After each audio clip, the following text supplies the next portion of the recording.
great. Welcome back, Jay. Thank you all, and thanks to lovely Tina, who can't hear a word I'm saying because she's listening to her brainwaves right now. So if she makes any facial expressions, it's not because she's hearing us, it's because she's hearing her own brain. If you're here online listening to this now, I announced yesterday, I just wanted to announce again for you, if any of the bulletproof stuff looks interesting to you, check us out. There's a special coupon code for people who are listening right now. It's 10% off. And if the bulletproof vibe that we've been playing on for the last couple of days, the one that makes you vibrate 30 times a second so you get more neurological stimulation while you're doing your exercise, the code for that is BP5 if you'd like to get $200 off. Now, we'll walk around our little biohacking setup here and just get started. We talked about it in the pre-show, Dave, but if we can again set up what is going on here with Tina, that would be great. So Tina here has electrodes on the sides of her head, the tops of her ears, and one ground wire coming off. They're running into an EEG amplifier, the same kind of thing that you would use at a doctor's office or at home. I've had my own EEG similar to this one since 1998. I have 3 of them in my home office. Some people get baseball cards, I get EEG amplifiers. That's just kind of how I roll, I guess.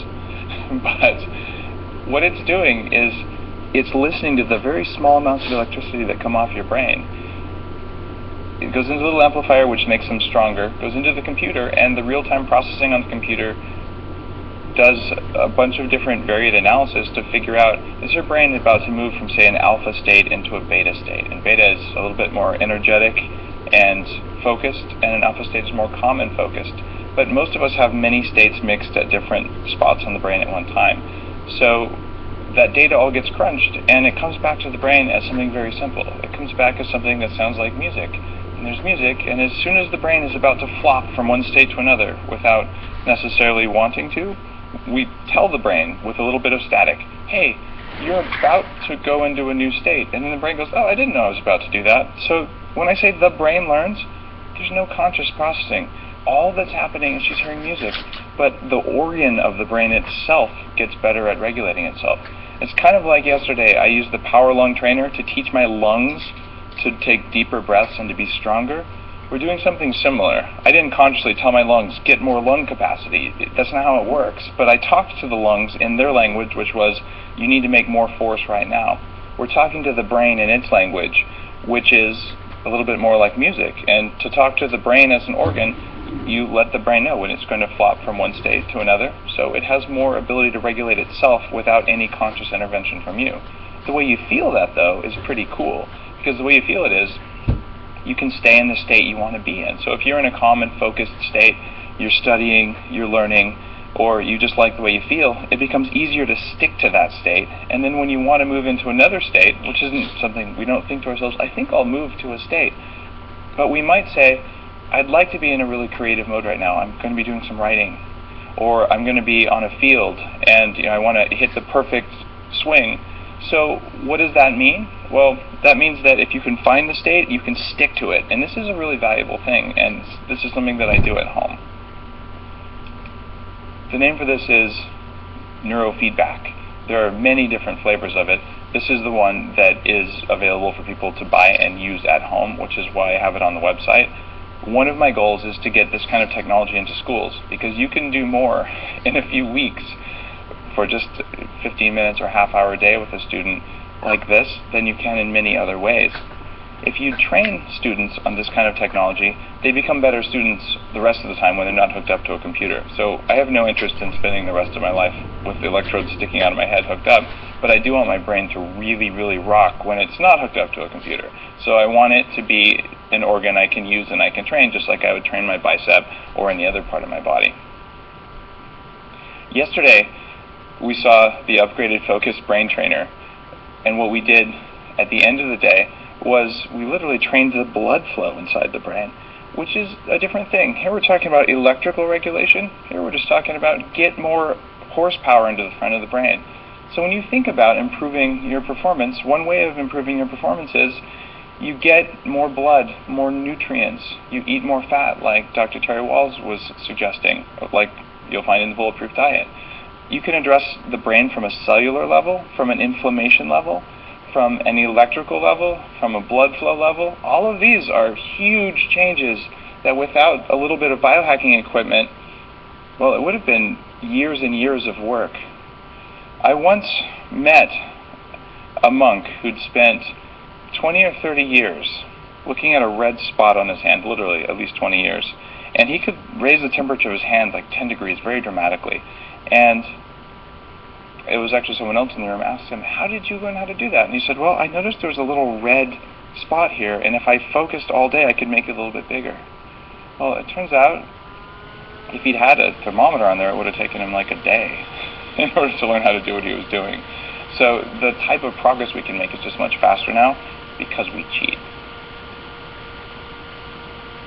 I mentioned yesterday that when you're doing that sort of training, that it's hard work. It's like lifting something heavy. This isn't hard work. This is actually relaxing.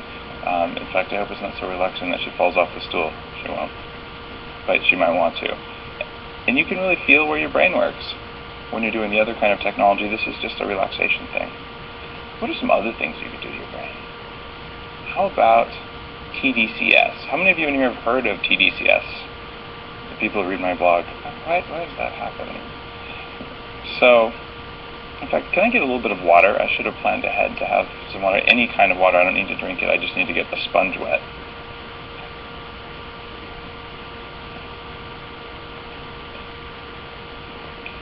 So, there are some technologies, and we'll talk about TDCS, the way it's been done historically. This is a neat little device. TDCS is transcranial direct current, or actually transdermal as well, depending on which blog you read. But this device is designed to push medicine through your skin using a small current. However, this is what researchers use in most research settings to put current into the brain. You literally put an electrode wrapped in wet gauze on the head right here if you want to bring more electricity to the front of the brain. And you put the other one somewhere on your body just to receive the current. And this is kind of amazing because when you plug this in, and I'm not going to actually do it on myself, although I've actually presented with electrodes on. We don't need to do that today. This can cut your learning time by 50% for some activities. People who've done the most research on this, not surprisingly, are the military. And today, one of the more boring but hard to learn jobs is to be a drone pilot. So you sit in essentially something that looks like a video game chair looking at a screen all day long, and the screen has a live video feed from one of these things, and then you're looking for targets. It takes about 12 weeks to train someone to be good at spotting targets. If you put these on during their training, it takes 6 weeks, literally half the time to get good. Yesterday, we talked about myelination as something that happens, or myelinogenesis. When you practice something 10,000 times, your body insulates a nerve, and when it's insulated, the nerve works better. Well, the other thing that drives insulation in the body is electrical current. So by slightly increasing the amount of electrical current that goes into the brain adapts biologically, and the brain will insulate those nerves because it gets used to needing to put this extra current through the brain. Sometimes in the brain, we're talking less than the amount of electricity that's in static electricity. So that spark might have more than what's going on in a particular part of your brain. But this just amps it up a bit. You might think that's a little bit crazy. One use of this, at South by Southwest, I gave a talk on brain hacking. And one of the other panelists I was with had a serious hangover, and a really serious hangover, and said, "Dave, do you have anything?" So I said, "Why don't we try this?" And literally within 5 minutes, it was like the fog had been lifted, and she was able to finish the report that her boss had asked her to finish. So this can change the metabolic activity in the brain. As a medical device, which this is, a regulated medical device, this is about $400. But just this week, I received a new device. This is called the Focus Brain Trainer, and it comes with sponges. So what you do is you get the sponges slightly wet. In fact, they're wet enough already, I think. Does this look like something from a bad horror movie or what? Actually, they're not quite as wet as I wanted.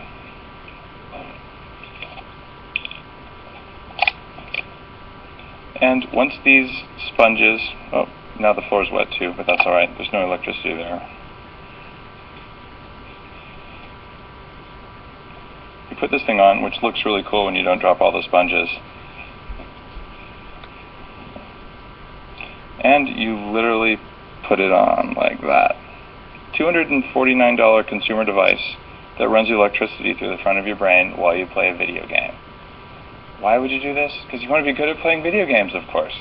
Now, I'm impressed that this company came out with this. FOC.US, $249, and literally, it gives you a little bit of a boost in your brain function. You can feel it when you do something like this. And their new app is just coming out. It's in beta right now that lets you control the settings from your iPhone. So you can literally use Bluetooth from your iPhone to talk to a device on your head that's regulating the amount of electricity that you put into your brain to make it learn more quickly. You know, it wasn't so long ago that we only had things like the electric chair that was going to do this within the lifetime of people who were alive. This is incredibly finely controlled electricity that's available at a very low price. In the entire history of humanity, the ability for you to have the ability to do this outside of either a laboratory or just to do it at all has never existed before. And this is going to drive some changes in the way we interact with our technologies and the way we interact with ourselves and even with each other. This is the beginning. This is the very first prototype. This is the first prototype I'm holding like this, but the first commercially available consumer-grade one like this. When the new uses for this come out over the next 5 or 10 years, do not be surprised to see a lot more of this kind of research. The researchers I've spoken to who use this in their labs when they were validating the technology, actually, between doing research subjects, during coffee break, they're doing their own brains because it gives you a noticeable boost.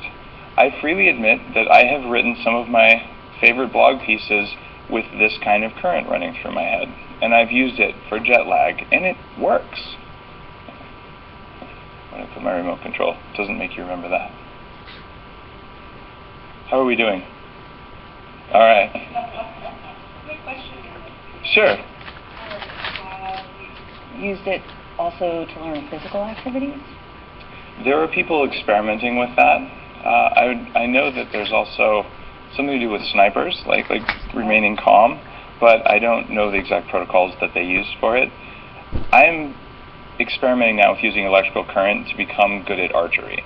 So I have, traditional recurve bow, hand laminated, and all that, and I'm not particularly well trained on it. So one of the experiments I'm working on that I'll present, I don't know if it'll be done by the Quantified Self Conference, but I'm looking at the muscles in the arm. So when I draw, like what's the angle of my wrist, how much muscle activation do I have? But part of the protocol that I'm playing with is having electrical stimulation in the brain. Then in the art of archery. Totally, biohacking in the art of archery. We're gonna do it. Will it work? And how do I know how do I know it worked? Maybe I was just going to be naturally good at archery. That's the problem with being N=1 experiments. But I know how long it normally takes me to acquire physical skill, so either I'll have this enormous placebo effect and I'll be all happy about it, or I'll actually measure that I'm more accurate when I'm wired up than when I'm not wired up. Even that could be placebo, though, because who knows? Definitely want to jump higher. Yeah. If you want to jump higher, we can do stuff to your muscles. I added 9 inches to my long jump in one day with electrical current. I have pictures. Let's talk. Someone asked about binaural beats. I think, is that helpful? We will talk about binaural beats today. We're not using binaural beats here.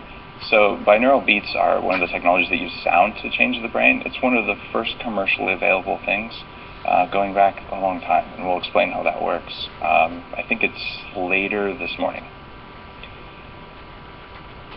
We talked about TDCS already. There's also a company who makes a do-it-yourself device for $99. At least there was. I'm not positive that they got all their Indiegogo funding, and their name isn't coming to me right now. But it's kind of an interesting idea to get around regulation on this. At the time the company was doing this, they were concerned that they'd be shut down for selling a quasi-medical device. So they said, hey, build it yourself. Here's this piece and this piece. You can put those together, and you've got the new thing. There will be a very strange next 5 or so years as different countries look at different angles on this and say, is this something you should be able to buy and have at home, or something that should be tightly regulated?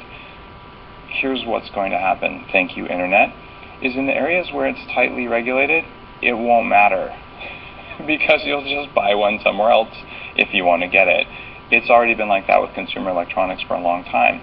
And in the times in my career when I've worked for regulated med tech companies, like ones doing stick-on heart rate monitors for hospital use 10 years ago, we did trials in Singapore and India. So the global environment here says that biohacking will happen, and I don't think you can stop it. Before we go further, we just showed the Internet what was happening there on the screen with Tina. Mm-hmm. We're wondering if you can explain what's going on. On the screen? What did they see? Yeah. What they saw was a picture of her brainwaves. Those little graphs, you actually got a shot of the screen with the camera? I think we're going to grab another one. Oh, great job. So what's going on here? I can center that. We are looking at the bottom at low frequency brainwaves and at the top at higher frequency brainwaves. So we're picking up a signal from her brain, and she moved a little bit, you saw it jump. So all that's happening here is this is a visual display of the different times different parts of her brain are firing. This data doesn't look like much to you or I, because all we are seeing is a bunch of stuff change all the time. But that's what the brain does. It's not like, computer, I'm in setting A. Oh, you got it. I'm in setting A or I'm in setting B. This is low frequency, like delta or theta. And up here is higher frequency, going all the way up to the beginnings of gamma. So there's a lot of change happening in real time. But because the computers are fast enough, because the amplifier is fast enough, we're able to take that and turn it into music. We just take a music soundtrack and do that. It's kind of profound that you can do this at home. This is the system from Neuroptimal. I carry this one on upgraded self. And I do that. In fact, the coupon code, I don't know if it works for this, but if you decide you want to get one, I'll make the coupon code work for this. So the reason I chose this is that there are very few ways to get neurofeedback at home. So you have to go out and spend usually $100, $150 by going to someone's facility. There can be great value in working with a practitioner if you have a specific problem, but if you're trying to address general performance, the ability to, for $18 instead of $150 per session, to do it without driving anywhere, to do it before bed, I found it was transformative, and this is a device that can be shared with multiple people. So one family can use it, so everyone in the family gets it, or you can pass it off to a friend. So I encourage people in the forums on bulletproofexec.com to actually split one. They come with 300 sessions, and it includes a laptop and all the other stuff. So what I suggest is find 2 or 3 people who want to do it. Each of you gets 100 sessions. 100 sessions is 3 months worth of daily brain training. That is a pretty serious amount. Most people, even after 10, feel a noticeable difference. So we're talking about making this accessible to the most number of people. Again, my goal is to make this so broadly demanded that we end up putting it in schools. We end up making it something that's available, because one of the most precious gifts that you can have as a human is the ability to regulate your body and mind.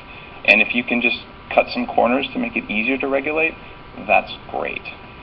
Before we go on, I would just like to ask, because we're getting a few questions coming in from the internet just about safety concerns, so just maybe you can just nail that one for us, because I got this wrong yesterday as well. Le Monaco de Monaco, who I think is in France, is saying, is a brain trainer device like this dangerous if you have a history of partial seizures? And somebody else is asking, if the brain gets used to this higher current level and performs worse than before if you stop using additional current. Just a couple of concerns. Okay, so one of the questions I think was about, or maybe they were both about TDCS, I would guess. Yes. Okay, good. So if you have specific disorders, you totally need to talk to your doctor. There are people using TDCS clinically and therapeutically for brain conditions, but if you have something going on like epilepsy, I would not mess around with that. If the question is about neurofeedback, it's the same thing. You can use neurofeedback to treat specific conditions with a licensed physician. That's not what we're doing here. What we're doing here is we are using it for general wellness and performance enhancement. So if you figure, if this is the average level of health, there's a whole bunch of medical stuff that happens down here. And I very much support what Dr. Terry Wallace was saying. There's a lot of lifestyle stuff you can do that caused the medical conditions here. But what we're talking about doing with this technology is we're saying if you're already reasonably well, you can use it to go beyond just being well to being essentially in the direction of unnaturally good at stuff. The difference there is very important because it changes how you think about what you're going to do. It changes the amount of control you have. It really changes the horizon for you. It also changes the regulatory status of the devices, because if you are going to treat a medical condition, by law in the U.S., you're supposed to work with someone who has a license in order to treat your medical condition. I haven't treated my medical conditions. What I've done is I've radically increased my performance, and that's what I wanted to do. You have a question? Do you have to sit, being calm, or could you be doing something like reading, working, or something like that? Would it impact the effectiveness? When you move, it changes the way the electrodes touch your skin, and it changes the signal. So yeah, you need to be still when you're doing neurofeedback. Even breathing too much, like if you breathe real heavily, that can change the signal. It doesn't affect this signal too much, but as you get more quality signals, it changes things. There are headbands coming out, though, that don't get this level of precise feedback. There's one by Advanced Brain Monitoring for truck drivers. It uses brainwaves to know if you're about to fall asleep, and then it blinks the lights and buzzes, so you don't drive your truck off a bridge. That's really good for bridges, good for trucks, good for truck drivers. I like that kind of thing. So this is a way of letting you know. If any of you have ever driven while drowsy, and most people have it one or two times in their life, you don't realize how drowsy you are, which is the whole reason that you're still driving instead of pulling over because you're about to get in a wreck. Well, what if an external device could make you more aware of your actual state versus your perceived state? And that is, for most of these technologies, the end goal. What's actually happening? What does the data say? Because I mentioned yesterday, my powers of self-deception are very strong, and so are yours. So I want a computer to tell me when I'm lying to myself so I can quit doing it. And this kind of stuff is really powerful for that. Sam, can I just ask you one more question for one of our regulars here at Creative Live, the Rainy Day Store, who says, my daughter struggles with reading, writing, and math. She is about 2 years behind in school because of her dyslexia, and the Rainy Day Store also has dyslexia. Can this improve ability to learn? I have seen children with disordered brains radically transformed by this technology. The very first time I did neurofeedback was in the mid to late 90s. I did it at a facility, and I went in for my appointment, and this maybe 5 or 6 year old was there, and this kid was almost nonverbal with something on the autism spectrum, running in circles around me screaming. Not just like 1 or 2 circles like kids will do, but like 30 circles, full screaming the entire time. I'm like, this poor kid. Why is there like a little... 6 weeks later, I came in for my appointment. I hadn't seen the kid at all. Same child walks up and goes, hi, how are you? What's your name? The transformation from like unmanageable, wild, crazy man kind of thing to completely ordered was a 6-week thing. I imagine the child was doing 2 or 3 sessions a week. But if you have children with learning problems like that, I would look at going in and doing some neurofeedback. I also had my mother go in and do neurofeedback. 13 years after Stanford University did some brain surgery on her. They severed part of her corpus callosum. She'd had the inability to feel a muscle and to feel parts of her left leg, so she walked with a walker. And after 7 one-hour sessions, she came out of something very much like this and said, look, and she moved her toes for the first time in 13 years under conscious control. The brain will fix itself whenever it knows it's broken. And to answer the question of the person with a child who has dyslexia, there's lots you can do with biohacking for brains like that. The other thing is, check out the Irlen Institute, IRLEN. Irlen are the people who showed me that I perform much better wearing my cool biohacker sunglasses, way better. So for dyslexic kids, I've also seen dyslexic kids, when you find the right color, they can put a colored sheet over their paper, and all of a sudden the words stop moving around and they can read.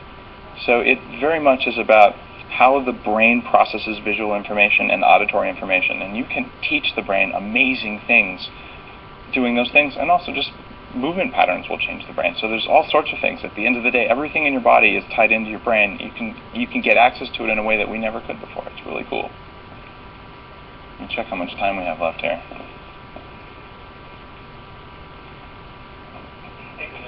Time right now. Yeah, I'm checking actually on the neurofeedback. Right. So she's getting a full session, which is good.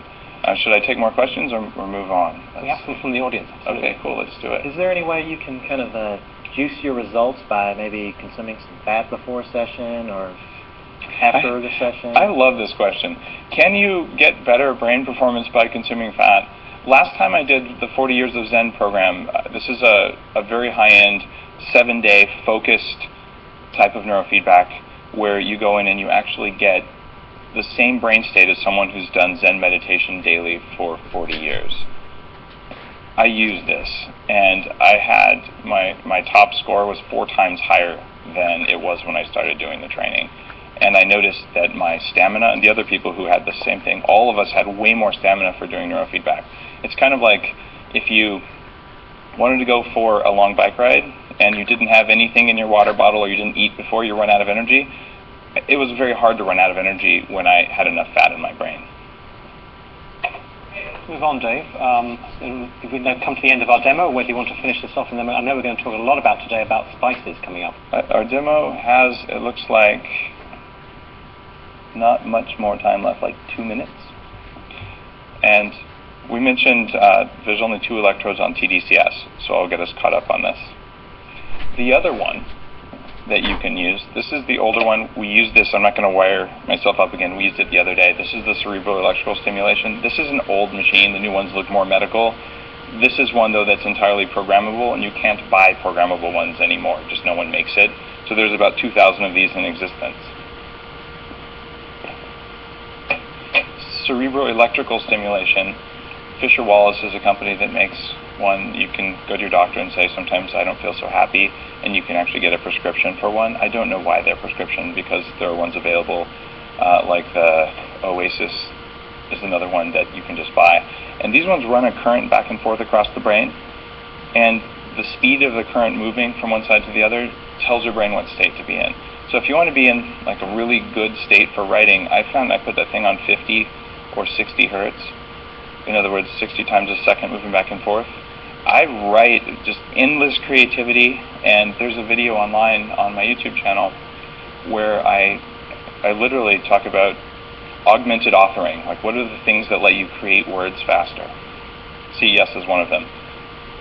I mentioned yesterday also this came out of the Russian space program. How do we sleep less? So for creativity and sleep, it's pretty cool. And there are great studies that show frontal alpha, which is something that's very valuable, getting alpha in the front of your brain, that relaxed state where you can learn, pay attention, you're not stressed, that when you do a few minutes of CES, that it raises for many hours the frontal alpha. So you basically can juice yourself and then go do an amazing creative task, and it actually works. This is my heart rate variability. We're going to see more heart rate variability later. This is what it looked like, the spacing between each heartbeat, without an electrical signal in my brain. This is what it looks like with a signal in my brain. And you can tell there's a difference. It's not even easy to say whether that's a positive or a negative difference. All I can do is I can say what I'm doing up here affects what I'm doing down here, and vice versa.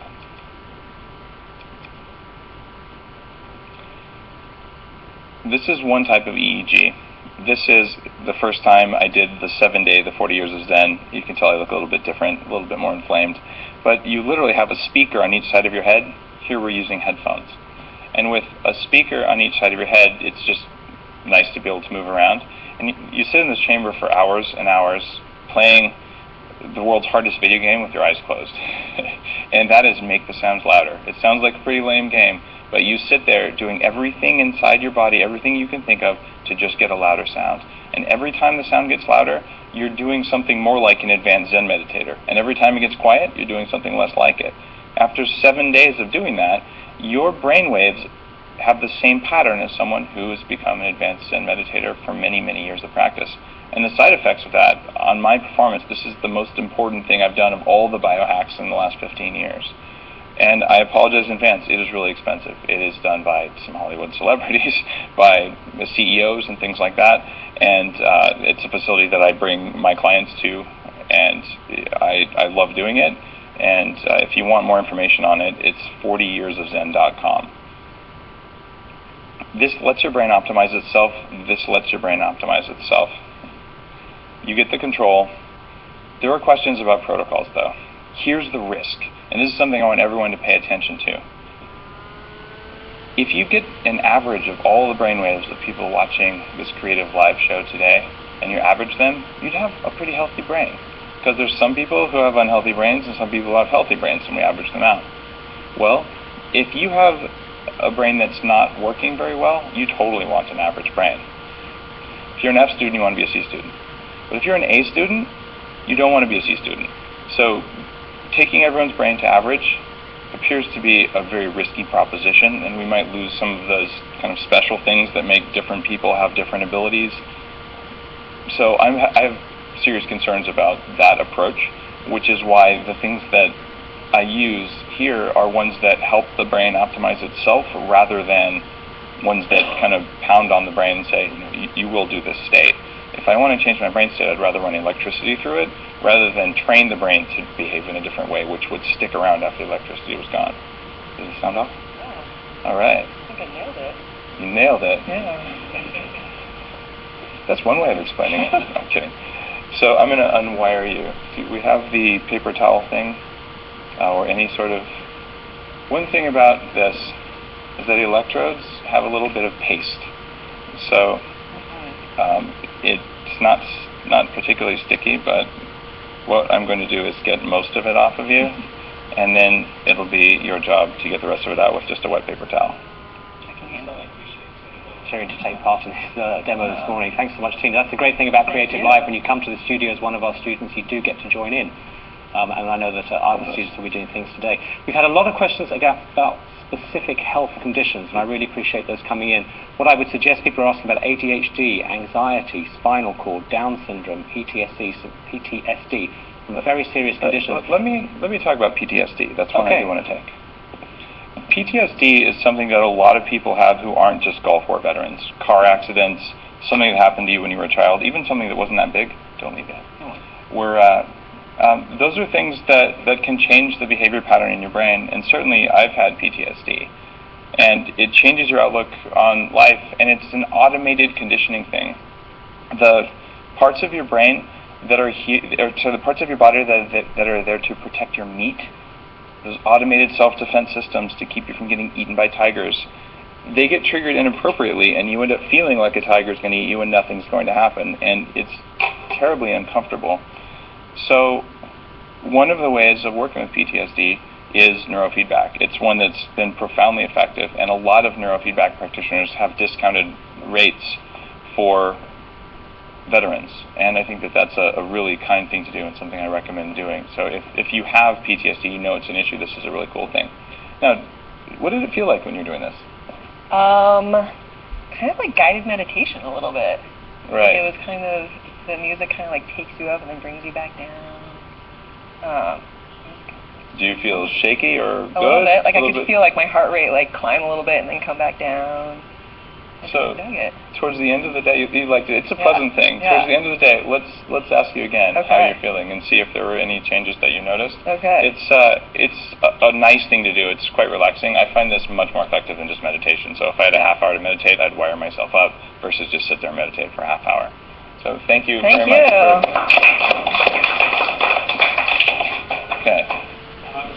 For anybody who has any of those conditions, it might be a good idea to go to Dave's Facebook page, which is at facebook.com, Bulletproof Executive, and there will be some more information about this specific. I'm not going to saying that right today, specific health Well, conditions. or just if they have To us. questions, yeah, or if they Yeah. have questions, go ahead, because we have so many specifics coming in, and we want to Yeah. just let people go. It doesn't work for athletes, but for that question. Okay, all right, cool, thank you. Well, we're going to reset here just a minute. Any questions from the audience for Dave while we move forward? Question that I had, but I think you answered it.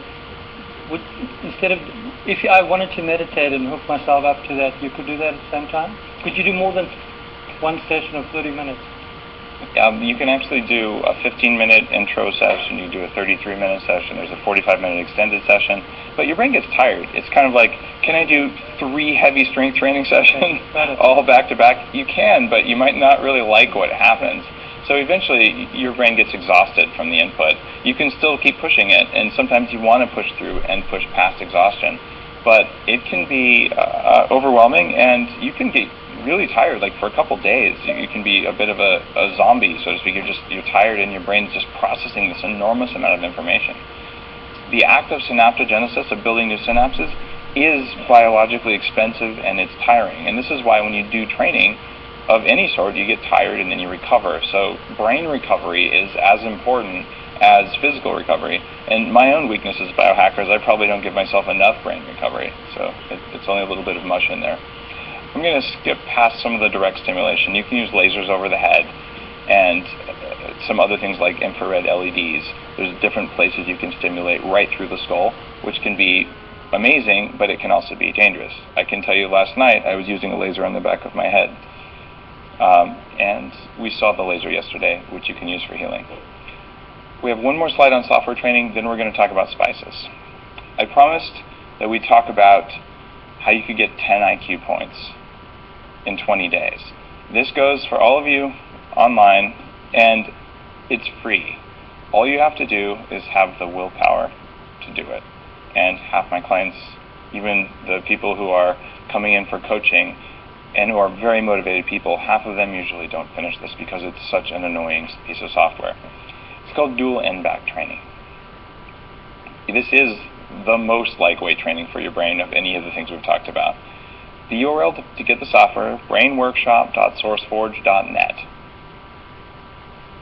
This is the open source software repository, and the software is, well, let's talk about what it does.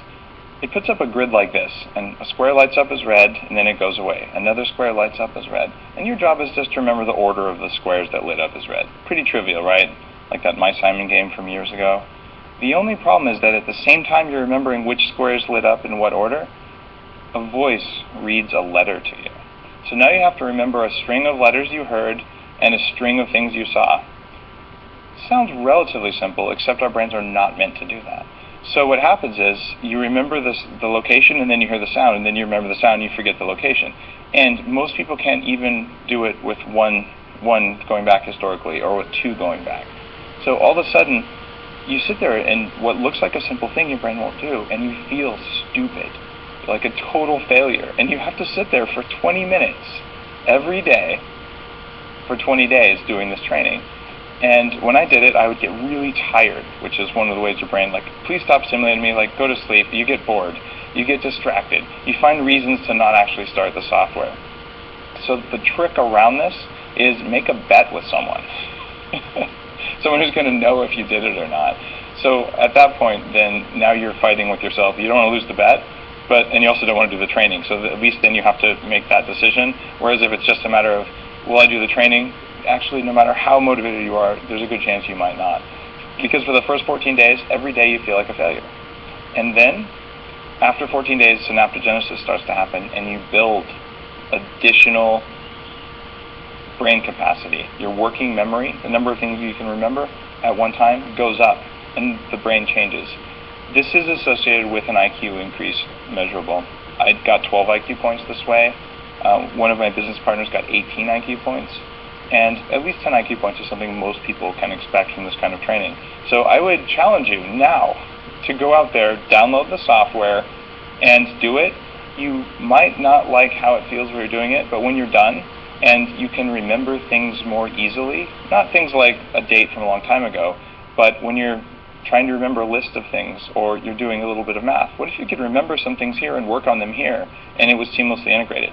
It's like doubling the RAM in your PC. You can also learn to keep an eye on your subconscious, and I will be releasing some software like this. It'll be an iPhone and an Android app that's very affordable, and it's not ready yet, but we have these brain states: delta, theta, alpha, and beta. Delta is very low, like dreamless sleep, all the way up to beta, which is sort of where you are if you're on an athletic field. Theta is a dream state, alpha is relaxed and alert. And what we can do is, this is unconscious, highly alert. We can do something about learning to pay attention and remember the times when we're not paying attention and remembering. Oxford proved a few years ago that we don't actually have these two states in the brain we thought we had. We used to believe in active mode and passive mode. And what's going on here is that we don't actually have two states. We have a continuum between the two. And the software that I'm working on teaches you to remember what happens when you're mostly not paying attention. Because all your good ideas happen while you're daydreaming, you just forget them. We can teach you to remember while you're daydreaming. That said, we're going to talk about spices and flavorings, because a lot of these hack your brain. So we went from using electronics back to using things from Mother Nature to hack your head, and that's kind of cool.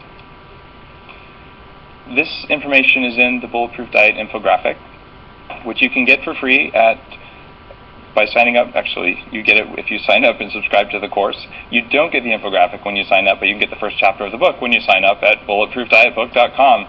If today, for $99, you buy the course, you get a copy of this full printable infographic that has all the information on it. Now, I mentioned about the problem of old spices. And that's not Old Spice, Old Spices. And what happens there is different than what we're talking about here. There are some compounds in spices that are incredibly good for the brain. They turn off inflammation in the brain. A good example there would be ginger. So ginger root, whether it's fresh or it's good quality dried ginger, is an anti-inflammatory spice. It also tastes really good. A lot of Americans haven't learned to cook with ginger. It's not a traditional spice that you likely found in your kitchen as a child if you grew up in a lot of the U.S. But if you go to a Thai restaurant, it's incredibly common to find it. And incorporating this in soup or with fish is really easy to do, and it's something I recommend on a regular basis because your brain works better when it's less inflamed. Cilantro tastes really, really good. At least I love it in guacamole. But cilantro also helps to move mercury out of the body. Mercury is something that slows your brain way, way down, and we have a problem with mercury in the fish and mercury in the environment because of all the coal we're burning. So doing things that help your body get better at eliminating toxins is a good idea. Parsley, in limited amounts, can help your kidneys. You don't want to eat like 15 heads of parsley necessarily because it actually can clog up your kidneys if you have too much, but it adds a nice flavor, it's a good garnish, and actually eating parsley and drinking parsley juice is a good idea. The other spices that are really powerful ones, oregano, rosemary, all of these have herbal uses outside of flavoring of your food. So if you're going to eat a spice that has antioxidants in it, or even protects your food, that's a pretty cool thing to do. Same thing with thyme. So these are the spices I tend to focus on when I'm doing a recipe, because these are the ones with the most cognitive benefits. Apple cider vinegar should be a staple in your kitchen. You should have some of it available because all recipes need a balance of sweet and sour, and getting that sour flavor in can be hard to do, and that's the way to do it. You also could use MSG. Don't recommend it though, because this is one of those things that takes your brain in the opposite direction. In the US, if something is 75% MSG, it must be labeled. If it's 74% MSG, it can be called spice, or spice extractives, or any one of these things. Yeast extract, malt extract is always mostly MSG. Flavoring can be MSG, and often is, and all commercial salad dressings I've been able to find have an MSG derivative in them. In fact, Whole Foods has a ranch dressing. The recipe for ranch dressing, by the way, is garlic, some sort of cheap oil and MSG. That is ranch dressing. There's nothing else in there to speak of that gives it the flavor. So the Whole Foods organic 365 ranch dressing that I looked at last time was essentially that list, but they had organic spice extractives. So organic MSG is possible. Quick question? Yeah, on the MSG you say 75% like in ingredients. Is that like I don't really understand what that means. So if this was 100% MSG and I wanted to sell it, I would add 25% or 26% yeast, and then I would have something that I could call yeast. Right? Okay, but if I've got a packet with 20 different ingredients, how would they apply to that? One of the ingredients will be spices or spice extract, and that ingredient is mostly MSG, but it wasn't all MSG, so they didn't have to say it was all MSG. So most yeast extract, yeast naturally makes a lot of glutamate, so you put some salt in there, you process it a lot. In fact, if you want to make MSG, it's easy. Take a bunch of broccoli stems or other vegetable debris that you can't really sell, mix it with acid for a while, cook it down a little bit, and then add a bunch of lye, sodium hydroxide, and it'll precipitate out the MSG. I actually have to add some salt in there too. But it's relatively simple to make from any vegetable. So they basically find sources of vegetable amino acids, textured vegetable protein, textured soy protein. All of those have a very high amount of MSG in them, but they're not 100% MSG, and it's naturally occurring MSG, so you don't have to label it as MSG. So this is a major problem. MSG increases restaurant revenues, because when you have it, your body wants sugar so you can increase the amount of energy in your cells to get it out of your brain. What glutamate does in the brain, it excites the synapses. It causes synaptic firing inside the head. So when you have MSG, your synapses start firing more. And normally, you squirt some glutamate, you fire, and then you pull the glutamate out. It's called a reuptake process. When there's excess glutamate in the system, you can't suck out all the glutamate from a synapse, so the synapse keeps firing and firing and firing. This is why there's such a correlation of migraines and other problems with MSG, and it's also why restaurants want you to eat a little bit of MSG, because you'll order dessert because your body wants the sugar, and you'll order more drinks because you're thirsty. So they make more money. Most restaurant owners and chefs, they don't know this. They don't even know they're buying MSG. They know if I use these ingredients, people really like it, and they buy more stuff, and that's how it's reflected. But they're hacking your brain without knowing they're hacking their brain, and instead of having the biochemical understanding, they're looking at the economics of it and saying, I think that this spice thing obviously works because people eat more when I put it in there. But the reason you're eating more is because your brain's like, please don't kill any more of me. I'd like to deal with this. It also makes you fat. So watching your MSG and avoiding it is a big problem. It is incredibly common. If there's a sauce in a restaurant, the chances of there being MSG in that sauce are very, very high, which is why I tend to say when I go into a restaurant, could you put only salt on that, please? Even if they're cooking meat. It's very common for them to salt meat, and they take some spiced extract and they toss it on the meat because it tastes good.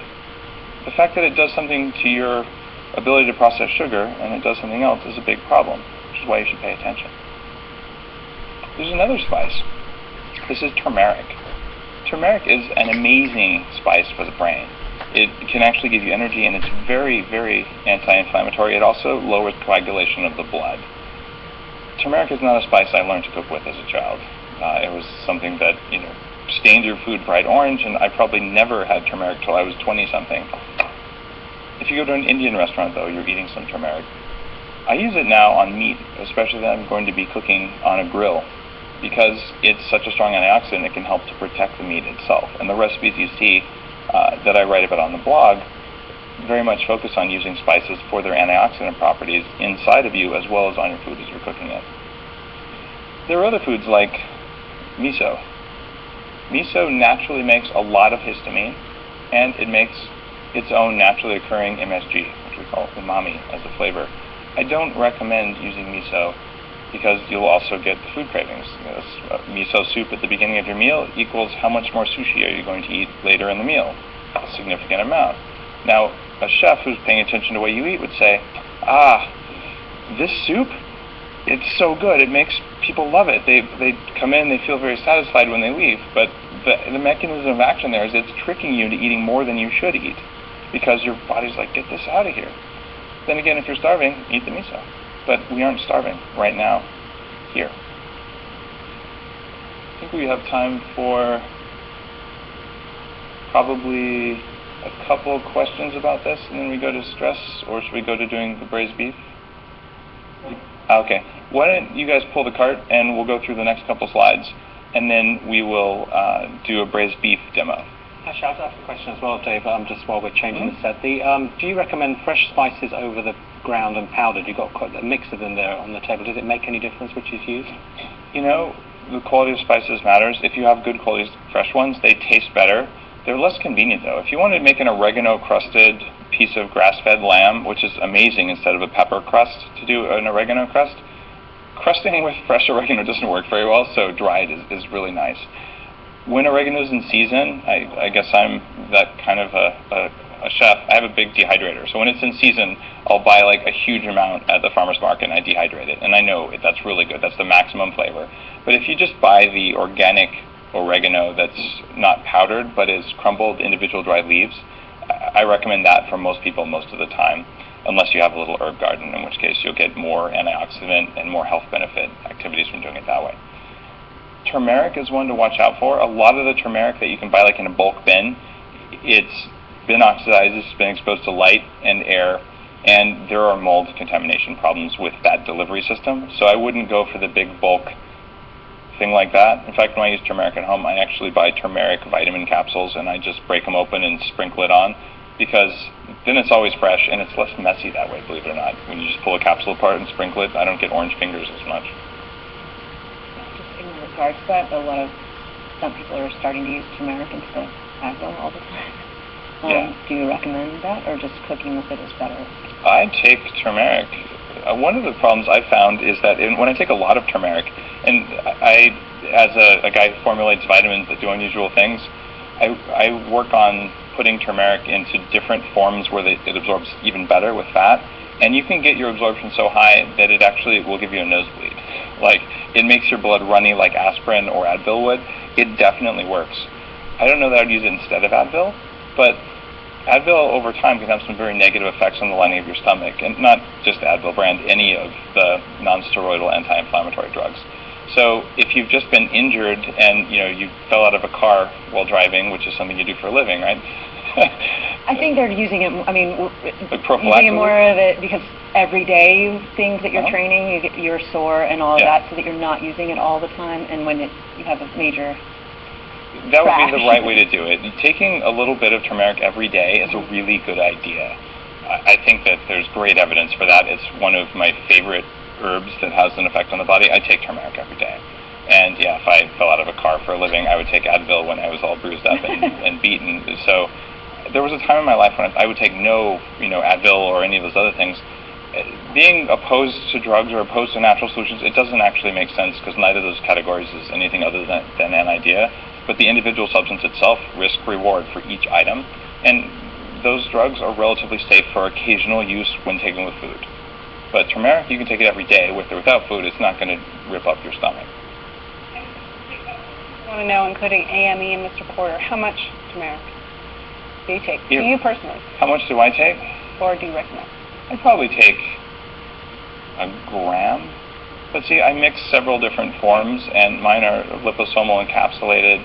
I just launched my glutathione, which it's right here, this same kind of thing. So the way I might take it would be in a format like this, where you actually are squirting a little bit of gel into your mouth, because it goes right through the stomach lining. So I'm getting way more biological activity than you normally would, and you can only take glutathione that way. So when I'm experimenting in my little biohacking facility at home, I'm usually taking forms that either aren't available on the market yet or are very high end.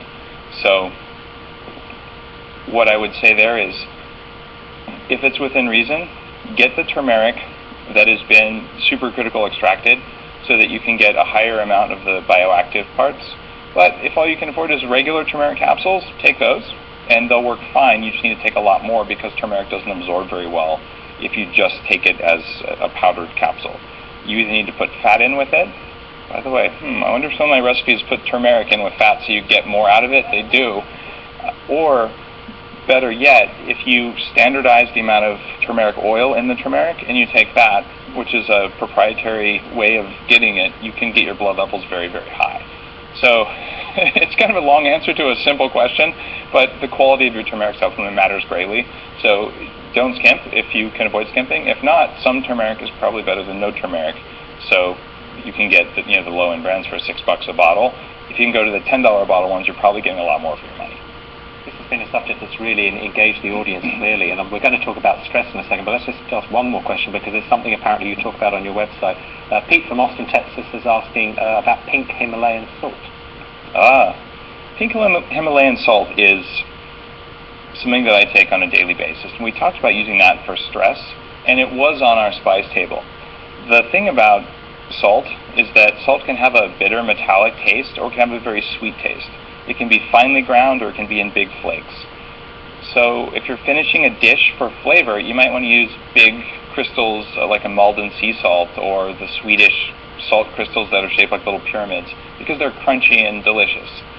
But if you're going to be using salt for trace minerals and lack of pollutants, the pink Himalayan salt is kind of hard to beat. I was trying to get to when we were still talking about it. I had a biohacking story that I didn't know I was doing it about a year and a half ago, but I got diagnosed with a fungus in my nose. It was causing like bad nose breath. Believe it or not, I never heard about it. Bad nose breath. It was kind of weird. I'll kill your dating life. Yeah, my fiance was like, "You can't kiss me right now. Your nose stinks." So I had to the doctors wanted to put me on this barrage of antibiotics. Mm-hmm. That's all they wanted to do, and I'm like, So I got on Google. I found one thing somewhere. I think it was on Yahoo Answers, and the guy had the same issue. He's like, "Yeah, I just got some oregano oil from the health food store, and put some on a Q-tip, rubbed it in my nostrils, and it was gone in like 2 days." So I was like, I went over down to the health food store, got a bottle of oregano oil for $5, and I did the Q-tip thing, and also I put 5 drops inside of a neti pot and rinsed out my sinus with that, and it was gone in 2 or 3 days. Gone, never came back. You're fortunate it turned out that way, because some of those oils, like if you'd done with tea tree oil, you probably would have been in an incredible amount of pain. The oregano oil burned, like you can't believe, but I just sucked it up. So be careful. You can actually hurt yourself with some of these things. Test a little bit first. But yeah, a lot of these spices have profound antifungal benefits. Oregano oil is one that you can also use on toenail fungus. Like it's a pretty strong, actually antimicrobial for both fungus and bacteria. So it's worth Googling a little bit. It's so cool. When I started doing this years ago, you had to buy books, and then what was in the book might be good, and there wasn't an opinion on it. But now you can find the one other guy who needed a nose mint, and you guys can strategize on what to do about the bad-smelling nose. This is why the internet and the cloud itself has totally changed all of our abilities to take care of ourselves, because you can always find that other person who dealt with the same thing you are. And there's even companies out there, 23andMe, who does genetic analysis, acquired a company called Cure Together that my friend Alexandra started. Alexandra Carmichael had some health conditions and said, what if I got 500 other people together who had my weird symptoms and we ran our own studies on ourselves? How cool is that? That's citizen science the way it ought to be. Do we want to take one more, or do we want to... I think we should move on, because I know we're going to come back to food in just a second when we're going to be talking about grass-fed beef, so let's learn a little bit about stress. All right. One of the things about stress is stress doesn't take sides. There isn't really a good stress or a bad stress. There just is stress. Some stress has benefits, like lifting heavy things, going for a sprint, and then your body says, oh, there was physical stress. How do I fix that? How do I deal with it? So this is what we call hormetic change, or hormesis, which is your body's ability to respond to stress. One of my favorite kinds of stress is temperature. So I haven't been doing it this last year because I've been on the road too much and it's hard to find enough ice in a hotel room. But when I'm at home for a reasonable length of time, I'll actually take an ice bath, which is not that particularly fun sounding to sit in a bathtub full of ice. But once you train your nervous system by sticking your face in ice water for a while, it changes the way one of the main nerves in your body functions, and you can sit in ice water and it's really cold for about a minute, and then it just becomes profoundly relaxing. And the response is the body gets better at making brown fat, and it gets better at burning fat, and it turns off inflammation. So sitting in cold water is very stressful, yet the response of my body to that stress is really good. So don't think, oh, I'm stressed, that's bad. Where you run into problems, though, is when the stress doesn't go away. So if you exercise every single day, Well, you don't get to recover and the stress doesn't stop. So ongoing relentless stress, whether it's from exercise, from ice water, from eating foods that are not the right foods for you, or even from being, say, having a low-grade infection or being sick, all of those things are chronic stressors. Your goal should be as little stress as possible, lots of stress. As little stress, lots of stress. And what's beating people up everywhere is that instead of that, they just have kind of a medium amount of stress all the time. No recovery. Maybe a little exercise, but you want to be down here. So this is why yesterday I talked about adaptogenic herbs. And this is the thing to think about with stress. You can control your stress, and you want to make sure you do that. And one of the ways is by controlling your environment. The other way is by controlling what's inside of you. And then applying stress as a tool rather than being a victim of stress. Now, are we almost ready? We can talk about stress some more. You want to bring it on? Beautiful. Do we have any questions from the audience about stress at this point? Let's do it. Yeah. I believe you talked about it on the Joe Rogan show, but do you have any more insights on the sensory deprivation tank? Doing that as far as something meditative or therapeutic for relieving stress or getting that dermal absorption of magnesium from the Epsom salts? Floating definitely in a float chamber can reduce stress. When you do this in a sensory deprivation tank, you go into this strange pod-looking thing. It's full of water that's been impregnated with magnesium sulfate or Epsom salt. You do that because it makes you buoyant. It makes you float really easily, and the water is heated up to the temperature of your skin, and you're usually naked when you do it. So you go in, and all of a sudden you're floating in darkness. You can open your eyes and you see nothing. You close your eyes, it's the same. You're not touching anything. So when this happens, you can feel like you're falling. You can feel all sorts of strange things. You become very aware of your body. The reason is that right now there's an enormous amount of background noise coming into your body. If you're sitting there at home, you're in a chair probably. And in your chair, the chair is pushing on your skin, and you don't pay attention to that. You're tuning it out. And you've got light all around you. The light's coming into your eyes. And you're hearing my voice, and you're probably hearing a fan or a refrigerator in the background. All of those things are always there, and we just ignore them, but they cost you something. When you go into one of these sensory deprivation tanks, all of that goes away, which lowers your stress dramatically, but it also increases your sensory acuity. So you start hearing sounds, you start seeing little things, even though it's dark, you have visions and all. So it can be a really transformative and, for some people, a terrifying experience. But it's also usually a performance improving kind of thing to do. So if you get a chance to try a sensory deprivation tank, I would say it's totally worth a try, and it's a very safe thing to do. However, make sure that it's clean. These are like a swimming pool sort of thing. So you want to go into a well-maintained sensory deprivation tank. And I would try it the first time without any music or anything else like that. You may be kind of shaken up by it, depending on your own nervous system conditioning. Some people relive past traumas and all. It's a healing thing, but it can be hard work depending on who you are and where you come from and things like that. We're going to talk about braised beef. You've been doing, for those of us who might be just joining, we've been doing a lot of these cooking demonstrations throughout the course of the workshop. If you could just tell us again why we're doing them, and also I want to mention that these recipes are in the bonus material, right? Yes, these recipes are in the bonus material, and part of what you can do as a biohacker is you can control what happens inside your body by looking at what happens inside the food around you and how that food interacts with you. So the Bulletproof Diet, which I think we have we don't have that one up there. The Bulletproof Diet is something that I put together over many years of looking at how you can make foods so that they enhance your performance. We're putting these demos in throughout the day to show you sort of hands-on examples. The other thing is being good at cooking, that's nice. You can make amazing many-hour gourmet meals. I'm also about getting a lot of benefit in a little bit of time. So I work on recipes that are pretty quick to prepare, don't require excessive amounts of time or tools or skill. In this case, we're going to make braised beef. Yesterday we talked about how you would want to really pay attention to the quality of your meat and how important that was for the quality of your own health, and eating industrial processed meat is not a good choice. So we have some grass-fed steak here. Now, this has been sitting out for a little while, but can we get a close-up of this plate? If you look at it, you'll see that some of the steak is a little bit brownish and some of it's pink.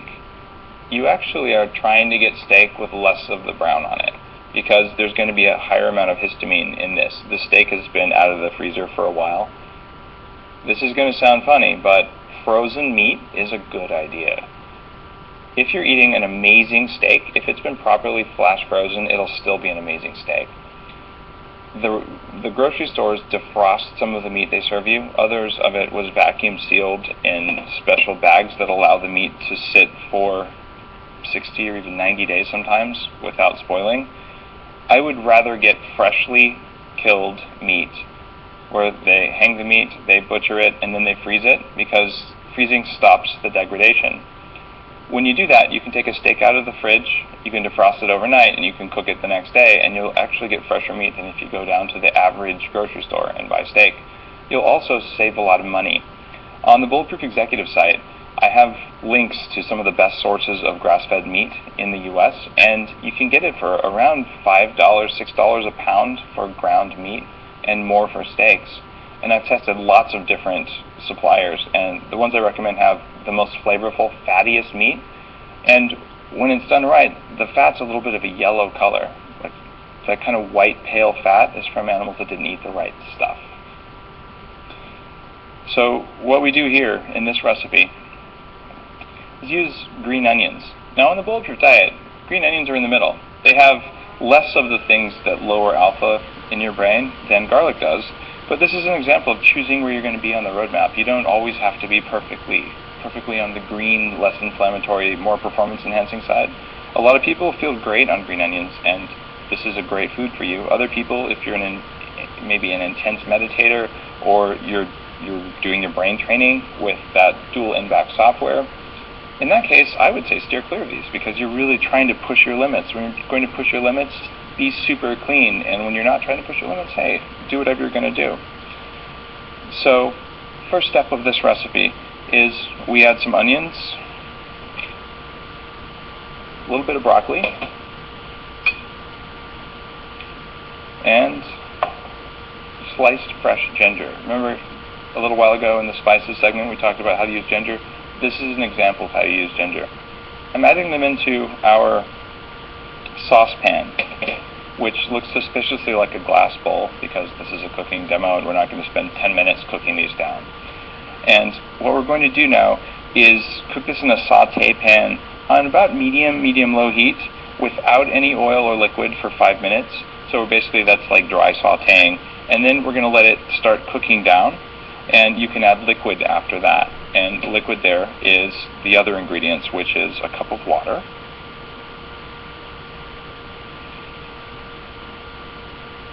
when the veggies are done, you take this off, but first we add the carrots, olives, and I'm going to squeeze a few of these oranges. I'm not going to squeeze all of them. Normally you would use a juicer. Oranges are not particularly high on the diet because they're high in fructose, so they're something that I say don't eat a lot of. But we're talking about eating a good amount of beef, and we're adding a little bit of orange. So less than 25 grams a day of fructose. We're still well within that if you have an orange in a dish like this. It's not a big deal. You can add 1 bay leaf for flavor. If you've never cooked with whole bay leaves, you don't eat the bay leaf. I've seen that happen more often than not. It's kind of funny. Teaspoon of apple cider vinegar. This is an amazing thing. You really want to keep the apple cider vinegar because if you don't add that, it doesn't come out right. And it was such a small amount, it was just a teaspoon.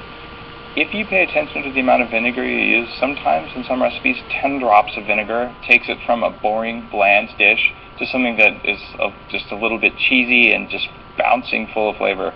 That's probably the single hardest ingredient to get right, so add your vinegar slowly. In this recipe, I said a teaspoon, but depending on how much meat you have and everything else, you may, when you're done, taste it and say, I want a little bit more of that. Some oregano, sea salt, and when the veggies are mostly cooked down, you can add a little bit of sesame oil, and ghee or butter. Ghee is preferred for cooking because it doesn't have any of the proteins that butter has, so ghee doesn't burn like butter could. You do that, and then the final step, we're going to add the meat. We'd cook it down until the meat was just done. By now the vegetables are already reduced. So you cover it and you cook it gently, and when you're done, you have some pretty amazing beef. And the final thing that you do after it's done cooking mostly is you add a little bit of MCT oil. What we're trying to do here is boost the amount of medium chain triglycerides in your food. This meal would have no medium chain triglycerides. When you do this, it keeps your body in fat burning mode and it helps to fuel the brain. That's one of the main reasons you use this kind of stuff. A little bit of MCT like this is going to be undetectable. You're not going to taste it, you're not going to see it, but later, after this meal, you're going to be strangely satisfied and your brain will work better. So this is something that you find me sprinkling on most of my recipes, but I add the MCT oil at the end. It is heat stable to 320 degrees, but just because it's heat stable doesn't mean that you want to cook with it, because the bottom of the pan on a typical electric stove gets up to 400 degrees. So why bother destroying the oil when you could let the oil be added at the end and still taste good? Good question on broccoli. My friend Blake wanted me to ask. Broccoli is technically a GMO food, is it not? And I think cauliflower is something that we man-made, and he wanted me to... There may be a GMO strain of broccoli out there, but most broccoli, organic broccoli, is definitely not GMO. Well, I don't know the exact story. I've read a little bit about it, but wasn't that something we somehow engineered, like broccoli didn't exist until we came up with it? Well, just about every vegetable we eat, we've civilized. Wild celery will mess you up. It's full of very strong nitrites to protect it from predation. Even celery in a field that's been attacked by bugs or in a drought isn't edible because it has too much of the nitrates in it. So I'm not sure where you're going with the question. Well, no, he was saying that broccoli, it didn't exist like 100 years ago, and I was like, I didn't really know. I remember reading something about that, but I figured obviously you would know. So maybe yeah, not. I don't know the pedigree of broccoli, to be perfectly honest. I can tell you that when you read old stuff from 100 plus years ago, they talked about don't eat a lot of trashy greens, and that would have been something like kale and chard and collards. Those didn't used to be like the choice vegetables. Yeah, just a quick question on the beef. What about using dry aged? If you can get dry aged, do you like it or not? The art of curing meat is an amazing thing, and a proper dry aged steak can be one of the best flavors you'll get.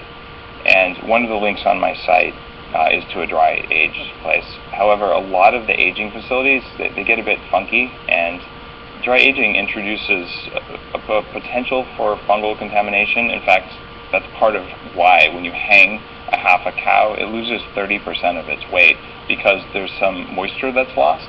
But there's also a layer of, basically, you can see it, it's a white mold that grows on it, right? They trim all that off, but the mold sends little tendrils into the meat, which is why it gets tenderized and flavored. That's not to say it's always bad. I've eaten a lot of dry aged meat that, because I've had Stachybotrys in my kitchen, I'm kind of the walking canary for mycotoxins. A lot of dry aged meat has that problem, and it's a documented problem in research about food safety. So it's a question of what grew on it, what quality was the facility that did the aging, and how much of a trained artisan with a focus on quality was the guy who dry aged your meat. If it was dry aged in a factory somewhere, probably not. If it was dry aged by the head chef at a high-end restaurant who went out and petted the cow before it was put there, it's probably fine. The links on my site are ones that I personally vetted as having either the right process or that I've eaten, and it's the stuff that's primo. This is what it looks like when you're done, especially when you take the time to garnish it. I will tell you, in my house, unless I'm taking pictures of food for the blog, we eat it when it's fresh and hot, and I heat the plates in the oven, and I'm not going to take that much time to plate it and make it pretty, because it's not going to last very long, and that's the way food should be. You should look at it and go, that looked really good, but it's gone now. That means you did it right.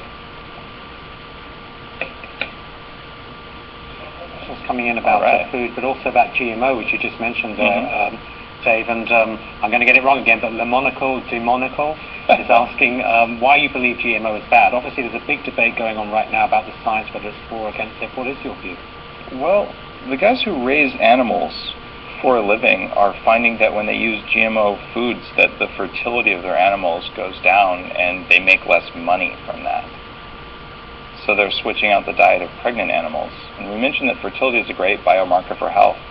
We also know that if you take a pile of GMO grains and you put it in front of an animal, and you take a pile of non-GMO grains, they'll eat all the non-GMOs first.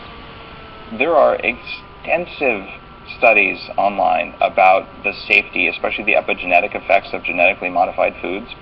And I've been fortunate to spend time with some researchers who are doing work on this.